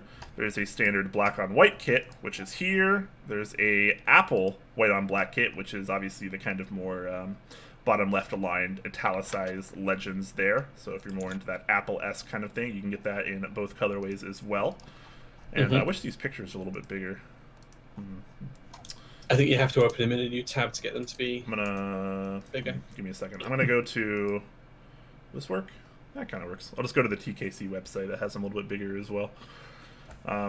So yeah, we have a Infinikey white on black and black on white, and the interesting thing about these is actually the price delta between them. So the more standard black on white, which obviously uses the standard course of dye subbing on PBT, $90 for a full set of this, and there is a lot of compatibility. This is nothing new with Infinikey. All the sets that we've seen ran through them already have just had ridiculous compatibility. This is not broken down into kits, by the way, guys. This is the base kit, this whole picture.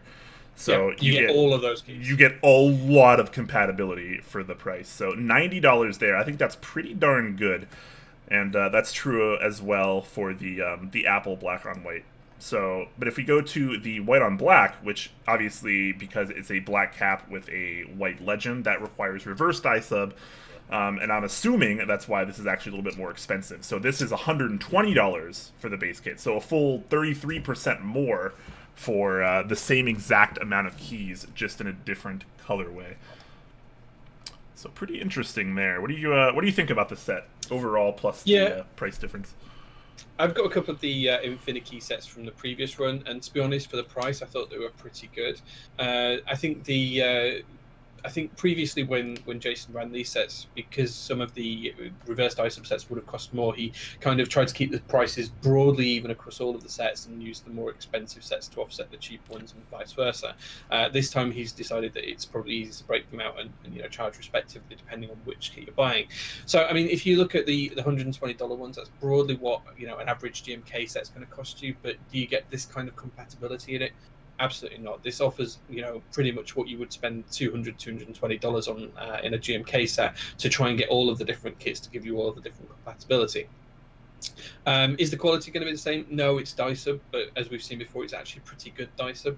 EBBT are probably the king of the game when it comes to Diceb and reverse Diceb, but Infinikey are vastly catching up. So they're really speeding up in terms of how they catch up to them. So the quality's there, the Keycap compatibility's there, and the price is pretty good, I think, especially for the black and white sets at $90. I think that's pretty good for all the compatibility you get, and I've been really, really happy with the couple of sets that I've got. Yeah. 10 Strong says this pricing puts them at EPBT. I think this is actually still cheaper per key than Enjoy PBT. It's obviously way cheaper per key than GMK.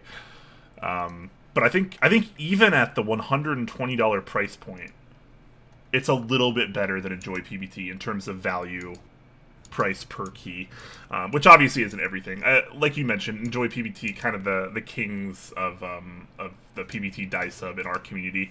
Obviously, there's things like, not necessarily BSP anymore, but like Hammerworks, CRP, and stuff like that. But we really need this kind of like ridiculously huge base kit for not a ridiculous amount of money kind of approach, which I'm in fan of. Like, I do have some of the Katakana black and white PBT from Infinikey, and it's not perfect. There are issues, but the quality is still pretty good for the price that you pay, and hopefully they only just get better with each run, because obviously it is kind of a new factory. They want to try to start polishing up all the things that they do, and hopefully they keep that in mind. But you gotta admit, this is a lot of compatibility, and especially at the $90 price point, I think it's really, really good value. A little bit less great value at $120, but still, like I mentioned, better than something like GMK by miles in terms of value. So yeah, those are available now. They actually have a few different vendors. So TKC, obviously, if you're in the US, and if you're in the AU, you can use switchkeys.com.au. For China, you can use zFrontier, and for the EU, it's going to be Candy Keys, which hasn't been linked yet, apparently. So yeah, four different options there, $90 or $120 based on what you want there. Not too bad. Yeah, not too bad. Absolutely. Cool. All right. Should we jump over to some non-keyboard or keyset related topics now? Yes, we should. Starting off with some new switches. So this is the group buy for the Seriko silent linear switches, and these are basically. Let me try to find the comment.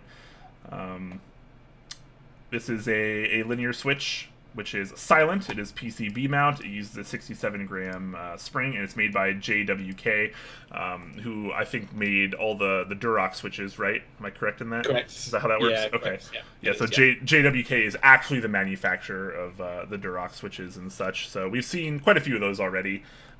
More recently with the Marshmallow switches that I have here, which I like quite a bit, which are through JWK. So I do think there could be a lot of potential here. I did check out the price. We got a Home Co here, which I believe is the U.S. vendor.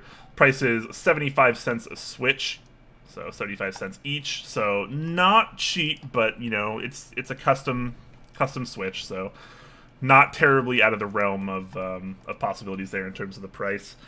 But yeah, what's kind of interesting is this is a Serika themed set, but the switches are called Seriko, and I'm kind of curious why. I don't know the backstory there. I think it's a play on Helio switches because they had the O at the end and they were the silent switches. I think that's what it's coming from. But just to be clear as well, Home Co is based in the EU. Oh yes, my bad. My bad. But he is the international vendor for these. Yes. Yeah, so he will be the US vendor as well as the EU one. Yeah. Yeah, pretty interesting. So yeah, if you want a silent linear switch that matches your GMK Serika, or I guess MT3 Serika is probably shipping soon as well. If you want something that matches your Serika colorway, then bam, here you go. I'm excited to actually try out one of the JWK silent switches, because now we have this is the third iteration we've seen that is going to be hitting the market soon. We have the alpaca switches.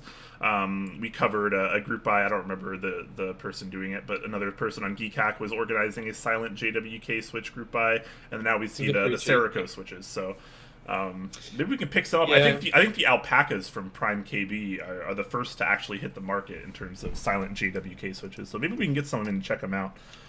I think they're actually sold out now, to be honest with you. I was looking at them the other day, and I'm pretty sure they're not available anymore. Yeah, but I think they're coming back. In terms of the silent ones that Vickery G is doing, which was the other group buy you mentioned for optic boards here in the UK, I'll definitely try and get hold of some of those, because those should be identical to these, apart from the colour. They should be, yeah. So, yeah, we'll see how they fare in due course. Yeah, so we'll have to wait and see. But can they overthrow Helios, which is arguably the king of silent linear switches on the market? Interesting. We'll have to wait and see. I'd love to put them side by side, though. I'm pretty impressed with the marshmallows, honestly. So these could be pretty good as well.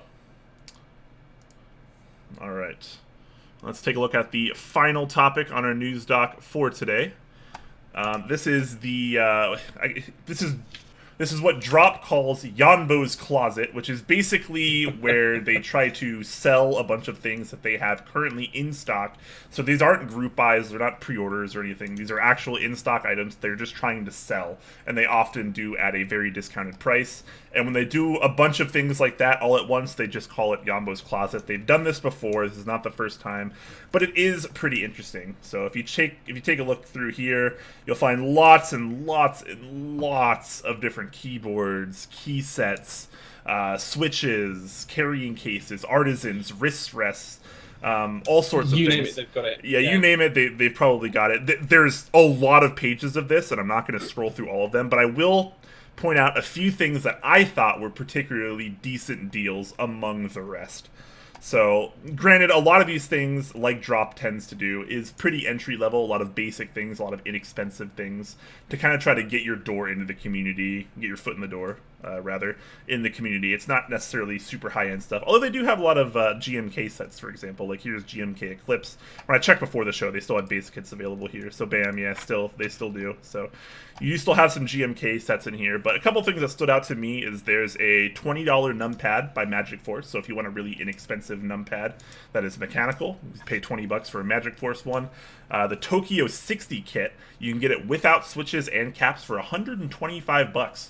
That's pretty cheap for the case plus PCB, with the hot swap PCB even, so pretty good price there. That's really good. Yeah, you can get some of the basic tie house sets. I know not everyone loves tie house, but $10. You could start getting tie house sets at $10 from this. That's pretty cheap. Maybe a good present for someone that's new to the community and doesn't have a lot of money. Wrist rests starting at about $18. That's pretty cheap. You can get lots of different Gateron switches, 20 cents each. That's pretty darn reasonable. For $70, you can get a Plum 87, which is kind of that Nopra board, which is kind of like a faux Topra thing going on now. The boards, actually, they're not that bad, and the quality is pretty decent. So for $70, not too bad. You can get the TKL version of that. You can get a new Poker 2, which is a plastic high-profile case. You have Cherry MX switches, PBT keycaps, $70 also. That's not too bad. You can get an AN Pro for $70, which is a Bluetooth 60% that has RGB. For $60, you can get a Cooler Master Pro M. That's pretty cheap. You can get a Cooler Master Master Keys Pro S for $67, so get some pretty cheap entry-level keyboards in there, and a lot of different key sets. There's a lot of child kits. Not every set has base kits available, but there are a lot of child kits, so maybe if you need a child kit for a set that you bought previously, but you weren't able to get the child kits then, you might be able to pick some up now. A lot of things got sold out pretty fast. This went live today at 6 a.m. Pacific time, which was 13 and a half hours ago, so a lot of the really, really in-demand stuff is probably gone at this point, but still a lot of things available. So probably worth a look through if you have a few bucks to spare and you're looking to pick up a few things. Did you pick up anything, Brian? I looked through it, but I haven't actually bought anything yet. Okay, I've only bought one thing. I wasn't awake when this went live, so I obviously missed all the the really important, like, epic stuff, but there's some good deals in here. Yeah, I've only picked up one thing, which is a little bit more expensive than I would normally like to pay for a GMK set, but I picked up GMK Classic Retro, which was in there, and that was $155. But it's a fairly stocky base kit. It's got quite a few bits in there. It's under the originative GMK Keycap Extravaganza link as well. That's probably why. Yeah, and it was $155, but under the standard originative $180 price. So, it was. I thought that was quite a good deal for that as well. But that's the only thing I've picked up. Yeah, it's probably more expensive because they have to pay royalties to originative for that, and as well as mass drop, obviously, once they're cut. For sure, yeah. Yeah, so lots of things going on in here, especially if you're into keycaps. Lots and lots of those. And that's actually going to wrap up our news doc for today. Pretty short, pretty sweet. So let's actually roll into our sponsor section here, and then we're going to do, before the Q&A, we're going to work on our JO1 raffle. So we're going to do the live winners for that. So make sure you're standing by and you have your order number ready, because that's going to be the only way you know if you won. Obviously, well, unless you get an email saying that you won, because that'll happen too if you did actually, in fact, win. I totally just punched my monitor.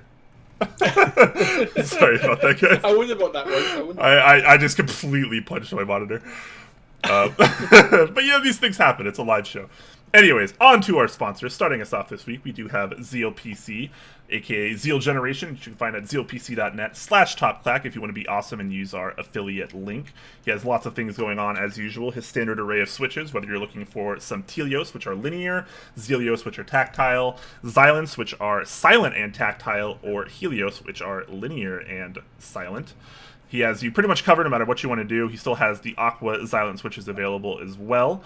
Very, very nice. And he does have a sale going on. So it's Christmas sale, still up, 15% off everything on the site. And of course, free shipping over $150 if you're in the US or Canada, $200 for the rest of the world. So now's a good time to buy some Zeal products if you're in the market for some, to make use of that 15% off discount. And then of course, use our Top Clack affiliate link. It'll help us out quite a bit. Absolutely. If you want to take a look at novelkeys.xyz, Mike and gang have got a few things up for offer at the moment. GMK Olivia Plus group buy is still ongoing, and it's hitting huge numbers. I think 2,000 base kits was pretty much confirmed for the light version, and nearly 1,000 for the dark version. The last time I looked, so nearly 3,000 base kits overall at the moment. It's a very, very popular set. The biggest set of last year, really.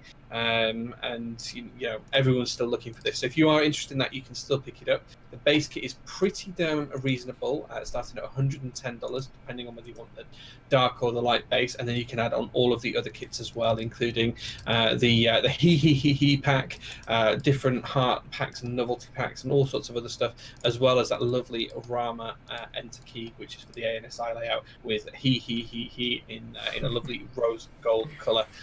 Very stylish and very, very much in keeping with Olivia herself. Failing that, GMK Metropolis extras are available on Mike's store as well. So there's all different kits available at the moment. Still base kits available at $185. The Midnight kit, which is my favorite kit from this particular set, is still available at $90, as well as the signs and the blocks. So pretty much everything is still available on this one. Yeah, really nice set. I love mine. I have it on my PC E665. I use that quite often. Really, really like that set. Works really well on polycarbonate boards. Anything else that you could possibly want from Mike, he's got everything such as standard switches and springs and you name it, Mike has it. So pretty much every switch that's on the market right now that's popular within the community, you can get through Mike, whether you want a big switch or you want some speed switches or you want some just Kale clicky switches, or you want even some of the old Alias switches that were done by KBDfans. You can get them through Mike, including loads of different springs and different weightings as well. So please feel free to go check those out. And if you do want to save 5% on your order as well, you can use the code CLACKERS, CLACKERS, and that will get you 5% off anything that's not currently in group buy. That's right. So GMK Metropolis, for instance, is actually an in-stock item right now. Look at that. You can pick up a GMK Metropolis extra and use the discount code. Very nice. Save 5%. Heck yeah. All right, next up we have Input Club over at Kono.store, of course, and they have a few things going on. So they have been running about 800 million GMK sets this month, and they still have a few of them in group buy, so if you're a Pokemon fan, you might like GMK Umbra, which is still open right now. GMK ASCII has finished, however, some other sets have finished that you can actually still pre-order, which I thought was kind of interesting. So you can't for GMK ASCII, however, for GMK Sharkbait, you can actually pre-order extras if you want the second best GMK Shark theme set. There's also GMK Ursa, which is still available right now. This is one of my favorite sets of the year so far, actually.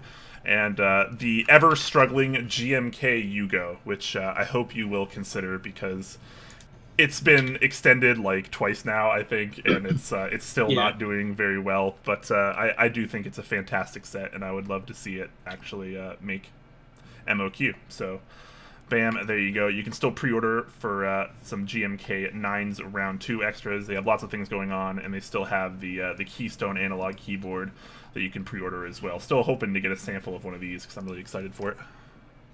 Yeah, absolutely.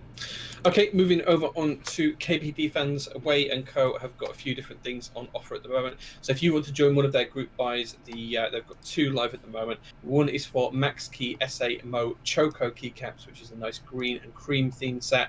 And also they've got their R2 of 60 and 65% keyboard carrying cases that are in group buy at the moment as well. Failing that, if you do want to take a look at any of the other stock kits that they have available, they can cover pretty much any layout. So if you want a 40%, if you want a 60%, if you want to dip your toes in the water to a 65% or a TKL, KBDfans can help you out with something that's usually really good quality for a really, really great price. There are tons and tons of kits on here. You can get your friends into the hobby, you can build starter boards, you can have work boards, whatever you need, you can find something to fit your needs on here as well. If you need cheap keycaps, if you want some novelty keys, if you want some switches, Way and Gang can provide everything, and they even offer a build service for most keyboards too. If you're looking for something really cheap, then do check out their B-Stock store, which is basically their second-hand and slightly damaged goods store. You can pick up some really, really good bargains in here, usually with damage only to minor damage to the cases. That's very, very hard to see. I think it's pretty much all sold out at the minute, but there is new stuff that goes on there almost on a weekly basis. So feel free to check that out, guys. You might see something that really takes your fancy and gives you a chance and opportunity to try out something new. Yeah, no joke, I once saw a fully built and assembled Tina C on here, which isn't a super high-end case, but pretty nice entry-level case. It was fully built with stabilizers and Zelios, and it was like $120. It's absolutely nuts. So sometimes you get really, really epic deals out of here, so it's worth keeping your eye on, guys. Absolutely, yeah. Last but not least, we do have the Key.company, who has a few things going on. Tomorrow is the last day, or it might be today. I think this closes on the 23rd. Friday. There you go. Friday.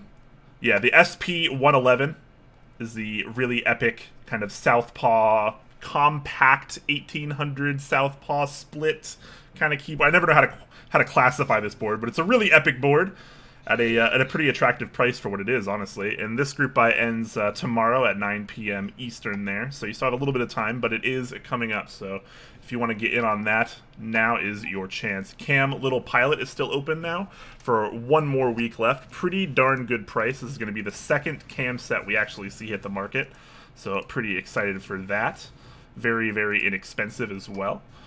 They do still have the Key plushies available for a little while longer. I think these have about a week left on them before they're over, so you can actually get the plushie or the desk mat there. Very, very cute. Love seeing that. And of course, like we mentioned just a few moments ago during the news doc, they do have the Infinikey black on white and white on black sets available right now for as low as $90, which is pretty darn good considering that good price. That amount of compatibility. Yeah, they do still have. They just started stocking these Thok desk mats for only $20. So if you're a Topper fan and you want to, I don't know, Thok around a bit, that could be totally for you. Or maybe you want something a little bit more simple.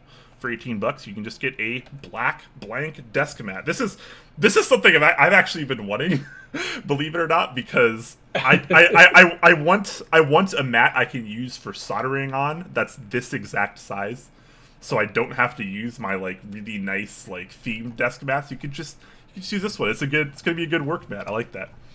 And also, if you're maybe a key set designer and you have some designs in the work, TKC is looking for some designers to work with if you're willing to do Infinikey PBT sets. So they are trying to look to push that boundary for inexpensive and really high value PBT keycaps. So if you have a design in your head, maybe reach out to TKC. They're looking for people. Yeah, absolutely. Some big opportunities there.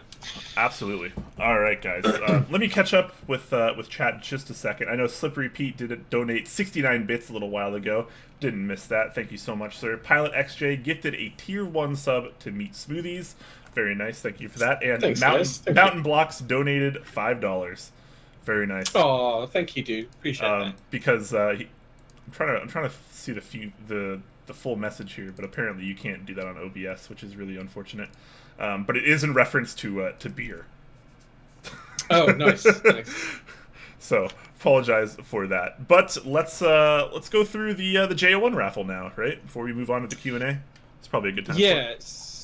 So I just want to talk through what the raffle was for and why it's been about, first of all. So for those that you don't know, I lost my mum earlier on this year, which was really sad for me, obviously, and it was quite upsetting. But at the time, my mum was in a hospice in the UK, run by a charity called Sue Ryder. And the particular hospice she was in was called Wheatfields Hospice, and that's in Leeds.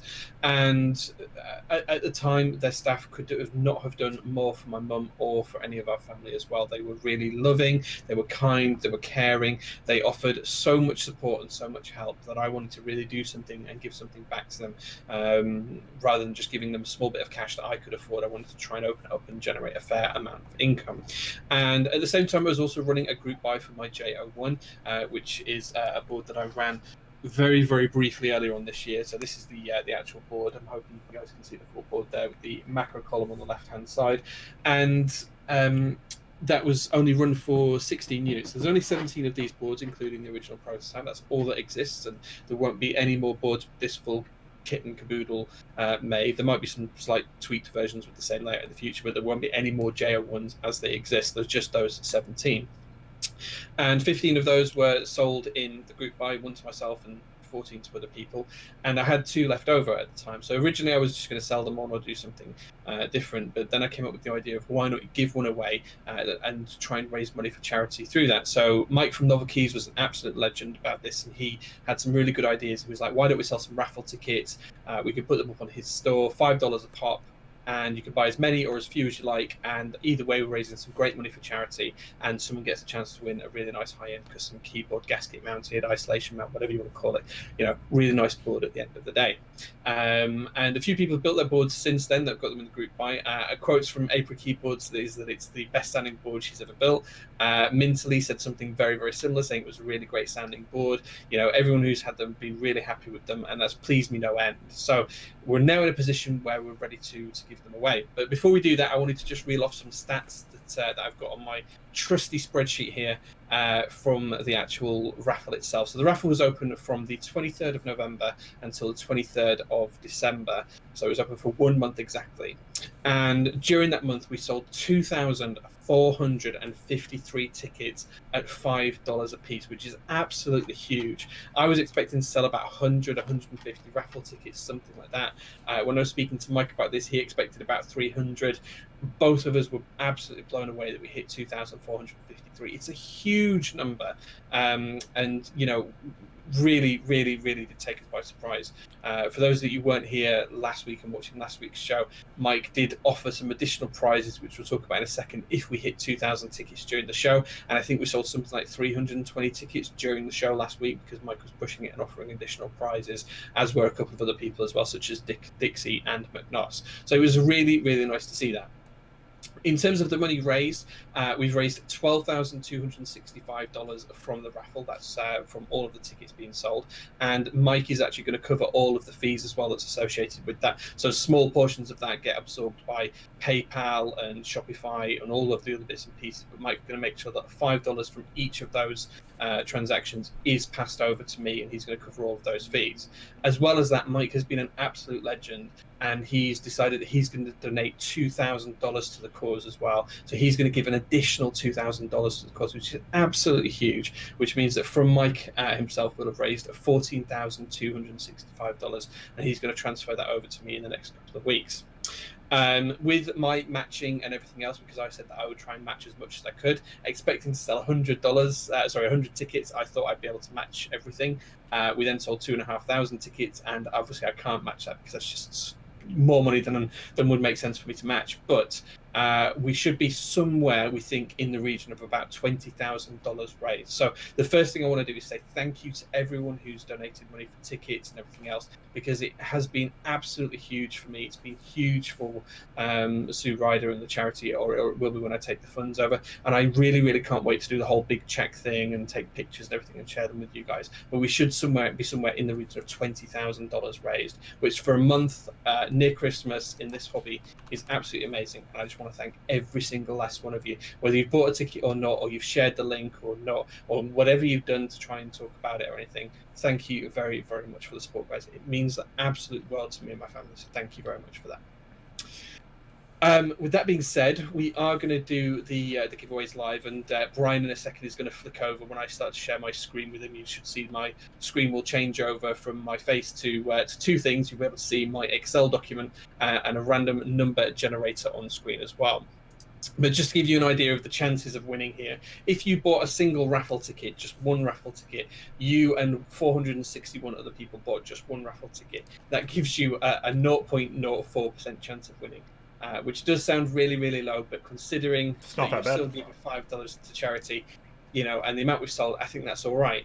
I do have some other really, really interesting stats as well. The average number of tickets sold was 1, but the second highest number of tickets bought by by a series of individuals was actually 10. So more people tended to buy 10 tickets than 2 tickets or 3 tickets or 4 tickets or something like that. So people tended to either buy 1 ticket or 10 tickets. Those were the 2 big demographics in there. Interestingly enough as well, the most amount of tickets any one person bought was 120 tickets. We had one person buy 120 tickets, which gives them just shy of a 5% chance of winning, 4.89% chance of winning, which is absolutely huge and insane. That's insane. And whoever that was, just thank you so much, because that's absolutely massive. That's like $600 worth of tickets. Right? That's a lot. We also had one person buy 100 tickets, one person buy 75 tickets, and we had a massive 4 people buy 50 tickets. So thank you to the big spenders here, the guys that have been happy to donate cash, because genuinely that has made my day. But 120 tickets was absolutely huge, and I was completely blown away that someone would want to buy that many tickets, to support the charity, try and win a board or anything like that. So those are a few stats behind it. Right now, I'm just going to flick over to share my screen. So give me 1 second, guys, while I do that. You might see things flicker slightly in the background, so I apologize if that's the case. I hope this shows up well for you. So you should still be able to see a tiny, tiny me in the corner. But you should also now be able to see that we've got the spreadsheet here on the left-hand side, and then a random number generator on the right-hand side. So I'll just quickly give an overview of how it will work. So we have 4 prizes that are available to win. We have GMK Fuyu, GMK Dualshot, an NK65, and then the grand prize of a J01 and goodies, and that will come with choice of plates, and it has a couple of artisans with it, some stems and some switches and all sorts of other things. So we're going to draw 4 different winners from that. Hold on. I don't have it set up to where I can just put you over here. Hold on, give me a second. People are asking for it to be bigger. Give me a second. I'm gonna try to work this out. Just bear with me for a moment here, guys. I'm gonna try to. Okay, I can zoom in on the spreadsheet a little bit. Hold on. So let me know if that helps. I should be able to relatively quickly, if all things go according to plan here. Just go. Where is it? Technical difficulties on top Clack. I know. I'm sorry, guys. Just give me 1 moment here. Why is WebEx not letting me? Oh, can we just flip over to the 2-person view, Brian? That might be better to see it. Well, no, we were on the 2-person view, but it was still pretty small. Oh, right, okay. Yeah, what is going on here? Oh, wait, hold on. Ha! Here we go. Okay. This should... Let me just finalize this. This should work pretty well, though. Let me just enlarge this a little bit so you guys can kind of see what's going on. Yay! I'm in the news doc. Yeah, here we go. All right, hopefully that should be good enough for everyone. Yeah, so I'm showing my desktop there, guys. So what you can see here is on the spreadsheet on the left-hand side of the screen, you can see that we've got the prizes here. I'm highlighting them on there at the moment. And then how the spreadsheet works is I've got all of the order numbers here in column A, and these are all the different order numbers. There is some duplicates in there, and the reason why there's some duplicates is for where people bought more than one ticket. So for example, order number 752,000 bought one ticket, so they've got one entry. But if we come down to 75,198, they bought 3 tickets, so they've got 3 entries. That's replicated across the whole of the sheet. So if you bought more than one ticket, you get more than one chance. Simple as that. And this takes up from row 8 to row 2,460. Which is the 2,453 that we've bought minus the 7 rows that you see up here. So math checks out. There is all of the order numbers in there. I've been through it all, double checked it. I had a script that split this all out for me.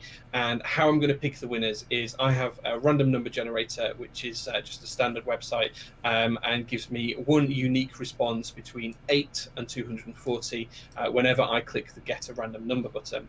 That's basically going to give me a row number. I'll scroll down to that particular row, depending on where we are on the spreadsheet, and then that will tell me which order number. So if 16 came out, for example, it would be this particular order that would win, and they would win whichever prize we were doing at that time. So I hope that's nice and clear for everyone. We will go through in order. So we'll do GMK Fuyu first, which has been donated by McNoss. So McNoss, thank you very much for donating this. Really appreciate that. Now this set hasn't run yet, so this gives you the opportunity to have this set. When it does run, McNoss will guarantee you one of these sets, and he will make sure that ships out to you, and we'll do that. Then there's also GMK Dualshot, which is from Dixie. So thank you, Dixie, for your support and offering this key set as well. It meant an absolute ton to me that you would offer this. Now this is almost at MOQ and is likely to surpass MOQ in the next couple of days, so it will be delivered at some point in 2020. There's then an NK65, which is excuse me, ready to ship from Mike. Mike has this on hand and it's ready to go, so this will be shipped out early January to you. And then there's finally the JO1, which I have on hand, boxed up, ready to go to the winner with their choice of ANSI or ISO plate, depending on which they prefer, as well as a PCB, the whole case, some switches, some stems, a couple of artisans, all sorts of stuff in that box as well. Some other stuff that I'll keep secret until the winner gets it. Now, I will only have the order number on stream today. I won't have the names of the people because there's a lot of rules around what you can and can't share between businesses and individuals. But what will happen in the background is the order number will go back to Mike of the 4 winners. Mike will then share the details of those winners with myself, Dixie, McNoss, and we will be able to distribute the prizes from there. You'll get an email from Novel Keys confirming that you've won X prize, and then I'll be in touch to try and deliver the JO1. Mike will be in touch to deliver the NK65, and Dixie and McNoss will get in touch around their key sets as well. So I hope that's nice and clear. If anyone does have any questions, please do speak up in chat, tag me. I have got chat to the side here so I can see it as well, but effectively we're just going to run the 4 from there. So was that clear, Brian? Is there anything I missed there? I completely understood it, and I feel like if I understood it, everyone else should be okay as well. Good. And for those of you that are watching now, it is worth mentioning that if you do have your order number on hand, then you'll know right away if you won or not. Absolutely, yeah. You'll be able to check your order number in your Novel Keys receipts in your emails, I'm sure. Okay, so without much further ado, we will do the first one. This is where we're just going to hit random, and we're going to find out which order number has won GMK Fuyu from McNoss. So the first winner is line 2431. So I'm going to scroll down, and I'm going to scroll because it heightens the waiting rather than just jumping straight to the cell. So we'll take a few seconds to get there. Yep. But, and while he's scrolling, shout out to Mountain Blocks, who donates 222 bits and says, "So stoked." Heck yeah, brother. Oh, thank you. I really appreciate that. So 2,431. So I'm scrolling down to the row now. 2,431, and that is order number 68477. 68477 has won GMK Fuyu. So congratulations to whoever that is. I'll be in touch. I think this is the guy that actually bought 120 tickets because it's where there's a load of blanks. That's a lot of blank. Yeah, so this is the guy that bought 120 tickets. So whoever that was, they've won GMK Fuyu. That's already started to pay off for him. Right. That's funny. Yeah. Okay, so we'll now draw the. I'll just go right back up to the top, and then we'll draw winner number 2. So this is for GMK Dualshot from Dixie Mac. All right. Can previous winners win more prizes? So can the guy with 120 tickets win everything effectively? Theoretically, yes, although Okay. the chances are against that. So this is row 2460. So again, I'm going to come down here. So this is the last one, I think. This is the highest. 2337. It's going to be the same guy, isn't it? 2337. Yeah, same person's won 2 prizes now. Oh man, people in chat are right. This is rigged. It's not rigged. It's completely random. You can check this website yourself, guys. I'm aware it's not rigged, but it's just funny. Wow. Yeah, this is completely random. I was testing this website out earlier on with different numbers and different ranges and things, and it was coming up with completely different numbers. So, wow. Yeah. Yeah. I mean, we're doing it live on stream right now to show you guys it's not rigged. Yeah, I mean, I don't know what else I can do. Maybe I should refresh the website and put the numbers in again. So refresh the web page, change this to 8, put this to 2460, so you guys can see that I'm doing this live. And then now we'll do the NK65 giveaway.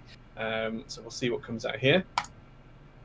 1001. So order number 1001, or row number 1001, which is order number. Hey, that's not going to be the same person. It's not going to be the same person. It's going to be someone new. Interesting. It's going to be someone new. Someone new has won this. 1001. Yeah, the guy that bought the 120 tickets is certainly starting to see a return. So this is order number 72608. So the law of mathematics is working here because this person's bought 40 tickets. So there we go. So 1001 was 72608. So there we go. So that's the winner of the NK65. So whoever that is, they'll be getting an NK65 from Novelties in post shortly. And then we've got the big daddy guys. We've got the J01. We've got the J01 and all of the goodies. Really, really excited to see who wins this. Again, I'll refresh the page and I'll put in the row and 8 to 2,460, so you guys can see that I am doing this live. I know everyone says that it's rigged as a meme, but that guy that bought 120 tickets, they did buy 120 tickets, guys. You know, fair play to you. It's, just a casual $600 in tickets. Oh, A1A is saying that he's the winner of the NK65. So if that is you, dude, congratulations. Oh, is it? And well done. Nice, Yeah. nice. Yeah. Okay, so we're going to now do the JO1 one. So this is for the full-on JO1 brass and black board, exactly as you see here. Obviously, sans keycaps, but with plate, and I'll chuck some switches and everything else in there, depending on what I've got available and on hand.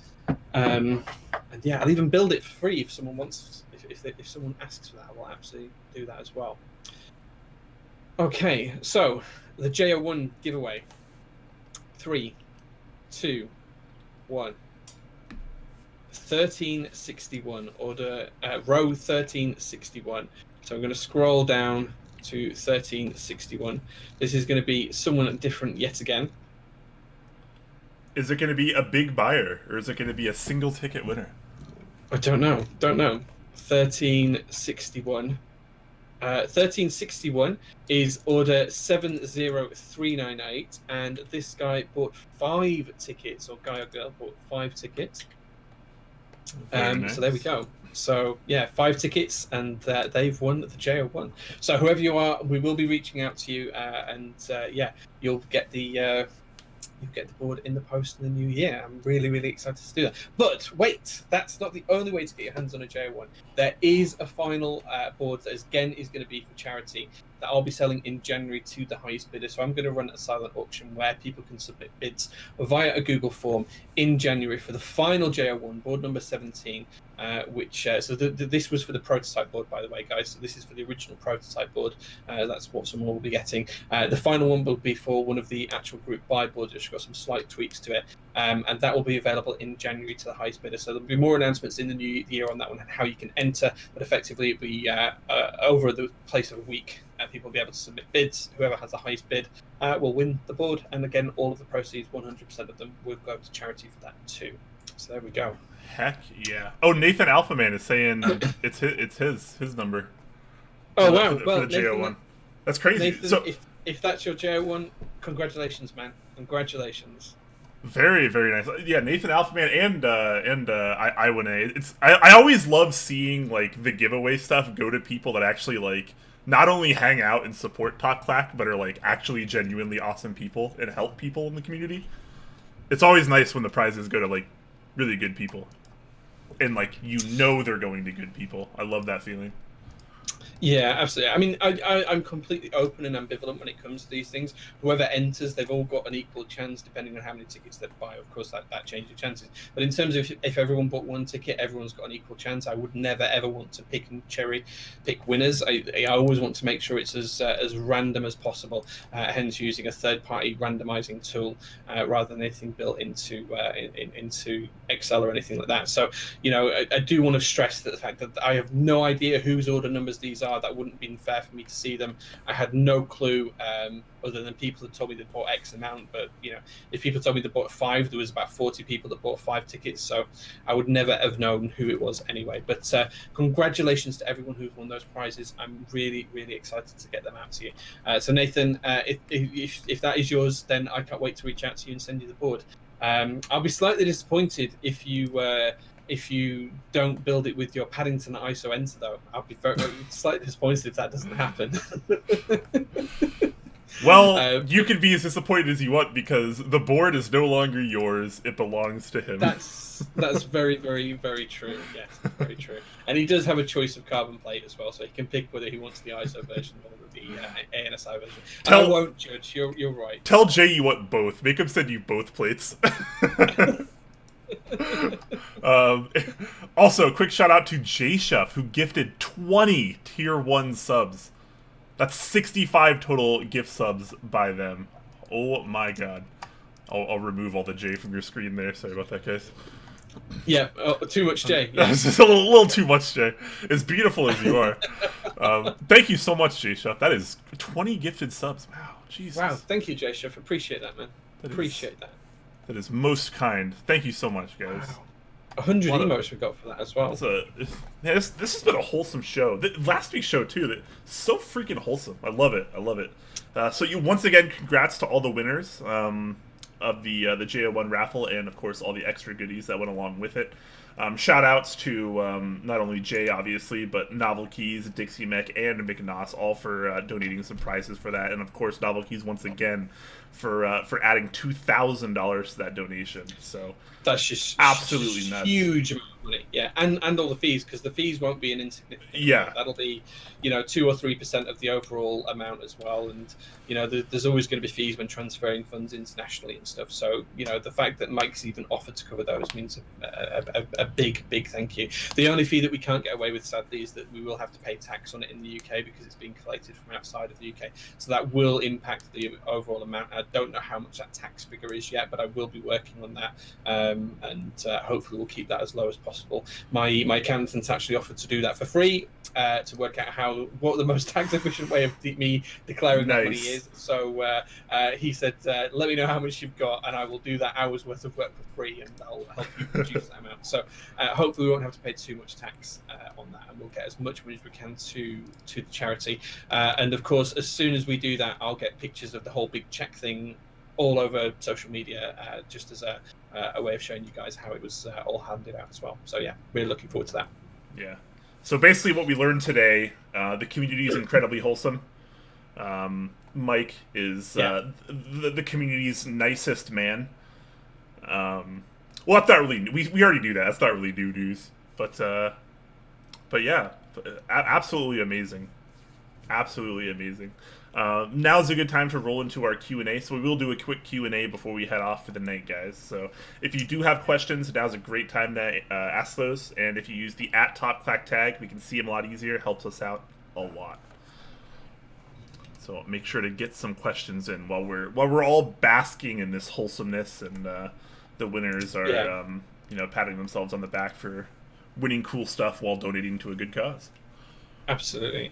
Just while we were waiting for some of the questions to roll in, Brian, when we first decided to do this raffle, how many tickets do you think we'd sell? Do you think we'd get anywhere near 2,000 tickets? I think I was a little bit more optimistic than you guys. I would have said like 500. Right. Okay. I never thought it would ever cross 1,000 though. That's a lot of money. That's a lot of money. Oh, actually, that reminds me as well. Something else as well, which I'll work out off stream. Whoever bought the 1,000 ticket, the 2,000 ticket, you'll also get a small prize from me as well. It's nothing huge. It's not a board or anything like that. But you'll also get a small prize from me in the post as well. So I'm not going to declare those. That'll just be a nice surprise for whoever bought the 1,000th and the 2,000th tickets sold as well. Yeah. So yeah. Very, very nice. All right, so let's just get cracking on a couple of these questions. Depleted Vespine asking, the other day I asked which keycap set was the most disappointing, from seeing it on screen to getting your hands on it. Now I'll ask the inverse question. Which key set turned out to be the most pleasant surprise? That's a good question. Good question. Interesting. So I've got a really straightforward answer to this one. And we mentioned it in respect of your other one as well. So one of the sets that didn't turn out anything like the renders was GMK Solarized Dark. But I have to be honest, it's one of my favourite sets of all time. Not because it doesn't resemble Solarized Dark, just because of the way it actually looks on its own. And if it had never been called Solarized Dark and it had been given some other name or whatever, then it would look fantastic just on its own, just as a key set. So that was actually a really pleasant surprise to me, that it didn't turn out like Solarized Dark, and it actually turned out, as far as I'm concerned, nicer and as a standalone piece of work. Yeah, I totally agree. That was actually going to be my answer as well. Oops, sorry. no, it's fine. Maybe I can come up with something else now. Let's see. What have I gotten in that surprised me? Crap. Yeah, I mean, Solarized Dark, definitely the big one. I don't know if there's ever really been another set that impressed me upon getting it versus the renders. There was one that we both talked about earlier on this year, actually. We were both pleasantly surprised by how nice Shoko was compared to the renders. True, yeah. I thought the renders were a little boring, but yeah, when you brought it to Seattle, I thought it was pretty nice. Yeah. Yeah, okay. Bam. Solarized Dark, Shoko. Very nice. There you go. Fropsy asking, thoughts on the Matrix 1.2 OG hype? Matrix 1.2. So if you use !JScore and go and check out there, you can see my thoughts on the Matrix, because I built one of the OG ones on stream quite recently. So just to summarize it, it's a good board. It's okay. My view is it sounds better than it has any right to. It sounds really, really good. I was really impressed with it from that perspective. So yeah. Yeah, I've seen the keyboard, but I've never seen it in person. I've never used it. So unfortunately, I don't really have a whole lot of thoughts on that. But I will defer to Jay, as I trust his opinion. It's semi-hype worthy, is what I would say. Semi-hype worthy. Okay, so it's pretty damn good. It's good, especially if you prefer sound compared to just looks and aesthetics. Yes. Okay. Slippery Pete asking, after the success of Leviathan and the long lead times of SP, why don't more people take advantage of Max Key? I think Max Key's kind of at this stage where they've kind of always been at, where they're kind of seen as like a really budget approach to key sets. And obviously when they first started, they had a lot of issues with their molds because they were using kind of outdated SP molds, basically, and a lot of them had inconsistencies with the legends. There's a long time joke with the shift T, because the T in shift was very far away from the rest of the letters, and the alt was almost as bad. They had a lot of issues, but they have been working on them. A lot of them have been getting better, and I do think max key is a potential option. I think it's just one of those things where it's a community mentality where max key is, not good enough or not as good as it should be. But in reality, I don't think they haven't really had enough of a chance to prove themselves, I feel like. I think the other side of this as well is that when max key first came around, they didn't have that much compatibility in terms of their mold, so they didn't have any, they couldn't always do certain bottom rows, or they couldn't do certain other caps. They had no 40s compatibility, for example. They didn't have any ISO and things like that. So over time, that's changed. But the perception's always been there that they don't offer the compatibility, so I think that's the case as well. And they're often seen as Brian was saying, as a poorer man's SP. So I think that adds into it as well. I think the final thing on this one as well is that SA profile as a whole has been dropping in popularity, and GMK has been rising in popularity. So we're kind of at a crossroads where we've seen it drop significantly. Instead of seeing 10 group buys run a year, we've seen 3 or 4. Now, some of those have done exceptionally well, like Leviathan and SA Bliss and things like that. So I don't want to detract from that in their own right. But I think just in terms of popularity overall, the volume of those key sets sold is probably the same as all of the SA key sets sold previous times, whereas the GMK and other profiles have been growing exponentially. So everything's been going up in terms of that community growth, but it's just probably not as popular as it once was. I think if you looked at the percentage of people that use SA compared to GMK, I think it would be vastly in the GMK camp compared to SA. So I think that's probably a partial reason as well. Yeah, definitely. I'd love to see more max key. I'd love to see more Infinikey as well. I mean, even though they're not necessarily perfect in every single way, they offer what the competitors don't, which is a much higher value. Basically, you get way more plastic, way more caps for your money. And, even if it's not perfect, that is sometimes a really good alternative, because not everyone, wants to spend GMK prices. Not everyone can pay for GMK prices. Yeah, for sure. Yeah. Langalandia comes out with the next question and says, is cereal with milk actually soup? Explain yourself. I would argue that no, it's not soup, because soup is savory and cereal is not. I'm going to look up the definition for soup here. The first definition that we come across is a liquid dish typically made by boiling meat, fish, or vegetables, etc. in stock or water. So savory, right?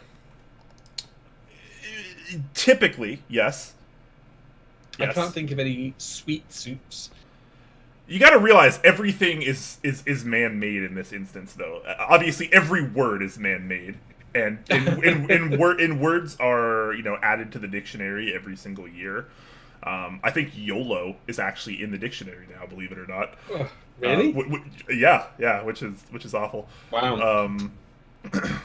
Yeah, but which is awful. But there are a lot of slang actually makes it into the dictionary, because that's the evolution of language, is getting information across faster. That's how language is supposed to work. English language doesn't always do the greatest job of that. As far as soup is concerned, I don't know. I'm fairly either way on this one. I kind of take the approach of I think a lot of things are sandwiches that a lot of people don't think are sandwiches. Like a burger, for instance, I would consider a sandwich. It's still a burger, but it's also a sandwich. But a lot of people think that a burger cannot be a sandwich because it's a burger. So I don't know. I would not call cereal soup, but if someone were to argue it with me, I would not argue against it either, because I think it could, by definition, be soup. I would argue against it, because if you took the cereal out, you'd have a bowl of milk. If you took the meat out of, or the whatever, you said before, meat and vegetables and stuff like that, if you took those out, you'd have a bowl of stock. Those are two very different things. Or water. Or water, yeah, which are two very different things. Yeah. So for me, I would go down that route. But yeah. Yeah, I mean. But I do agree on a burger. A burger is a sandwich, because you still call it a burger even if it wasn't in the bun. If you had the piece of meat and you took it out of the burger and you put it on a plate, that would still be a burger. Yeah. Wouldn't stop it being a burger. For me, it's always based on if something is sandwiched between something else, to me that's a sandwich because it is sandwiched. And if something is sandwiched, it is by definition a sandwich. in my opinion. And I have argued that probably even on Top Clack more times than I need to. So I'm not going to get into that. So that's a tough question. I'm pretty neutral on it. If you told me that your cereal is a soup, I would be like, okay, whatever. And that's pretty much as far as that conversation would go with me. Speaking of which, time to move on to the next one. Which is from I Don't Tap Dance, and he says, "Are you going to tell the hospice care that a bunch of keyboard geeks gave that money?" Yes, I'm going to take the JO1, and I'm going to hold the JO1 up there with the big check. Yes, that's amazing. I can't. So that's how it's going to happen. Yeah, that's how it's going to go down. This better get posted in our Discord, by the way. Oh, it will. I will take pictures. I might even. I'm not live streaming, but I might even record like a little video and stuff. If you could do a video and take pictures, that'd be amazing. Yeah. Yeah, I might do that kind of stuff. Yeah, like the drive there and stuff like that. Yeah, I might see if I can come up with something. Yeah. All right, 707 jamming with our next question. He's asking, what's a theme you'd both like to see done in the Keycap profile of your choice? I feel like that's kind of like a roundabout way of asking if we were to design a key set. Give me an idea. What's the theme and profile we'd like to use? Yeah, any ideas avail, guys. Yeah. Any... I'll be honest, I would like to see a proper Gundam set done because there was one that was supposed to run a couple of years ago and the key set kind of failed and disappeared, and I've not heard anything about my order for probably 18 months now. So I don't know if you remember that. I can't remember what the company was that was going to do it, but they were going to do their own their own cherry style molds. And they were going to do a Gundam themed one with all sorts of novelties and different colours and things like that. And it never happened. I think it just failed for whatever reason, but I never got a refund or anything, so I don't know what happened there. Okay. So I'd like to see that. I don't know exactly what colors it would utilize, but I'd love to see a Kingdom Hearts themed key set. Interesting. I really, really enjoy Kingdom Hearts, or like a Final Fantasy key set of some kind. There's so many characters and situations that can provide so many colors within those realms, but as an overarching theme, I would like to see something done with Final Fantasy and Kingdom Hearts. Sounds good. Cool. 707 Gemin also asks if we'd be willing to do a vlog of the donation process. Yes, I'll try and do something. It might not be a vlog, but it might be like short snippets of video, or it might be a video of us doing the check, but there'll definitely be pictures and there'll be some sort of content generated off the back of it. Don't worry about that. Yes.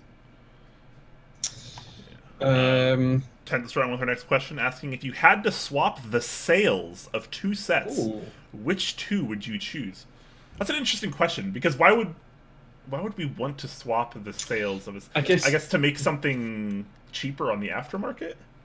I guess change the popularity of something. It's almost like which set was unpopular that you think should have been popular, and which set was popular that you think should have been unpopular. I think that's more what he's asking. Huh. I can't say I've ever thought about that before. It's a difficult one because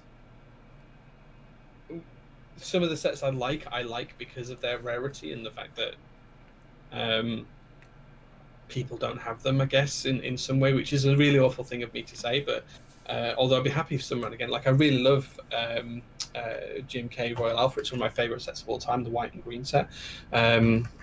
And I think that's had 2 rounds actually, but I don't think there's that many sets out there. But I guess I'd probably, if I was going to swap anything, I'd probably want to swap it with Laser, because whilst I'm using Laser on a board right now and I've finally opened it after a couple of years, I don't think that Laser is a great set in my eyes. I think it doesn't hit the aesthetic that it should do. That's just my personal opinion. Just not a massive fan of the set overall. But yeah, I'd probably switch those 2 around. GMK Royal Alpha, instead of having 300 sets available, I'd flip it on its head with Laser, which has got a couple of thousand sets available. I gotta be honest, I don't think I care enough about sets to answer this. I don't think... Fair enough. I don't think... I think that every set that has succeeded has deserved to succeed. and if I were to swap something, it would have to be something that did succeed with something that failed. In which case, I'll go into the future and I'll say I'll swap Yugo for any set that did succeed. Fair enough. That's not a bad answer either. I would swap it for a set that succeeded that I don't care about, like Plum or Necro. Yeah, Plum. I would swap Yugo and Plum, just so we could get some Yugo sets out there. And I don't care about Plum at all, so... Fair enough. There we Fair go. enough. There's my answer. Nathan Alphaman, thank you very much for gifting the 10 subs into chat. That's Jesus. really, really kind of you. Thank you very much. Thank you. Very nice. Hallelujah. He's given back more love after winning that JO1. I respect that. That's really kind of him. Really, really kind of him. Absolutely. Alright, scrolling through just for some more questions, guys. Pilot XJ says, at top that your viewers and community are and is a reflection of you, and you should be very proud of that and what we have accomplished tonight and this year. Thank you both for being you. Absolutely, I am so proud of this community for being able to raise, what's going to be close to $20,000 within a month. That's just obscene. It's crazy. Yeah. And you know what's even cooler? If you think about it for a second, the vast majority, if not basically all of those tickets sold, are probably from the top Clack community. Because it's not really being, it wasn't being advertised elsewhere, really. It was just kind of everyone here. Yeah, I mean, it was on Mike's Instagram, so there's 20,000 odd followers on that, so... yeah, I mean that's a few other people, but yeah, I agree. It's the vast majority will have come from the top Clack Discord, or people who are interested in the JO1 and things like that. So yeah, but either way, I'm completely blown away by what the community can do. This community is a force for good, and nothing can get in the way of that sometimes. And this is a really good example of that. It's times like this you kind of have to take a step back and realize that we can do a lot more than we think we can. As a whole, as a community, we can accomplish so much together. It's actually kind of nuts, and this is just proof of that. So yeah, thank you very much, Pilot XJ, though, for the kind words. It really does mean a lot. Yeah, absolutely. Yeah. Okay, so Rig Sogia didn't tag us, but he said, who are the raffle winners? So I've announced the raffle winner numbers earlier on. So Fuyu and Dualshot went to the same raffle winner because they bought 120 tickets, and they were picked out by RNG completely by chance, and that was order number 68477. The NK65 went to order number 72608, which I believe was A1A, who's in the chat. And then the JO1 and goodies went to order number 70398, which I believe was Nathan Alphaman. So yeah. There you go. Obviously, we don't have the back-end information right now to confirm those people won, but and for legality reasons, we can't show that on stream because it's doxing effectively, anyways. So yeah, Mike only gave me the order numbers. He didn't give me all of the people's names or anything else. He was only going to give me the names of the winners, not the whole list of 2,500 tickets. Because that would have been, far against the legal side. But if you look up your order number, which you should have if you bought any amount of tickets, then you'll know for sure whether you won or not. And if you were the one person that bought 120 tickets, then you definitely know for sure. Yeah, you definitely got a nice return on that. Okay, back to some questions here. 707 Jammin with another question. He's asking if a set didn't make it and a set you wished didn't make it. Okay, so yeah, I was kind of right on the swapping there. So yeah, you go with any other set that I don't like that succeeded. Swap them. Fair enough. Swap them. Langlandia with an interesting question. What do you think is the scariest children's movie? Also, it's E.T., The Stuff of Nightmares. The scariest children's movie. So I think that the answer to this is a never-ending story. It seems like a really nice book, really nice book and film, depending on whether you've read the book or seen the film, when you first watch it or read it, because it's very much about flying dragons and a guy with his horse getting stuck in mud and overcoming stuff and meeting a childlike empress who's, attractive to the main character and all of that kind of stuff. And it's about this boy who's impoverished in real life and reading the book. But when you actually look at the veil of it, that as he reads it, his subconscious is telling him what is going to happen and not, and that's made real for a whole other world, a whole other universe, that he can suddenly adjust, amend, or shape, and that's all the power in one small boy's hand. That's absolutely freaking terrifying when you think about it. Yeah, it is. I'm gonna go with Jumanji. Always scared the shit out of me as a kid. Really? I was like terrified of that movie. I don't know why. I don't even really remember very many like particulars or scenes about it, but I remember being frightened in Jumanji multiple times as a young boy. Wow. And yes, of course, rest in peace, Robin Williams. Yeah, so I'm gonna go with that. Fair enough. Yeah, okay. One Creative Mind said, thanks for the raffle for a good cause, Jay, and congrats on winning. Big shout out to One Creative Mind as well. So I posted quite a few bits and pieces on Reddit and Instagram, I couldn't think of the word of it then, and a few other places as well. All of those assets and graphics were provided by One Creative Mind for completely free. So he's been an absolute legend. He's been really nice. He's been really supportive of the whole process, turning out assets just left, right, and center. I pinged him at something like 9 p.m. one night and said, it'd be really nice if I had like a final day asset. And within 20 minutes, he got back to me and said, I've done you 8. And it was like, oh, great, thank you. I did. So One Creative Mind, thank you very much for your support, my man. Really, really appreciate that. You did far more than I could have ever asked for to support it. Heck yeah. I've had nothing but pleasant interactions with him as well. So yeah, definitely one of the good guys. For sure. Lang says, excellent answer to my weird question, Jay. Very nice. And with that, we are actually caught up on questions.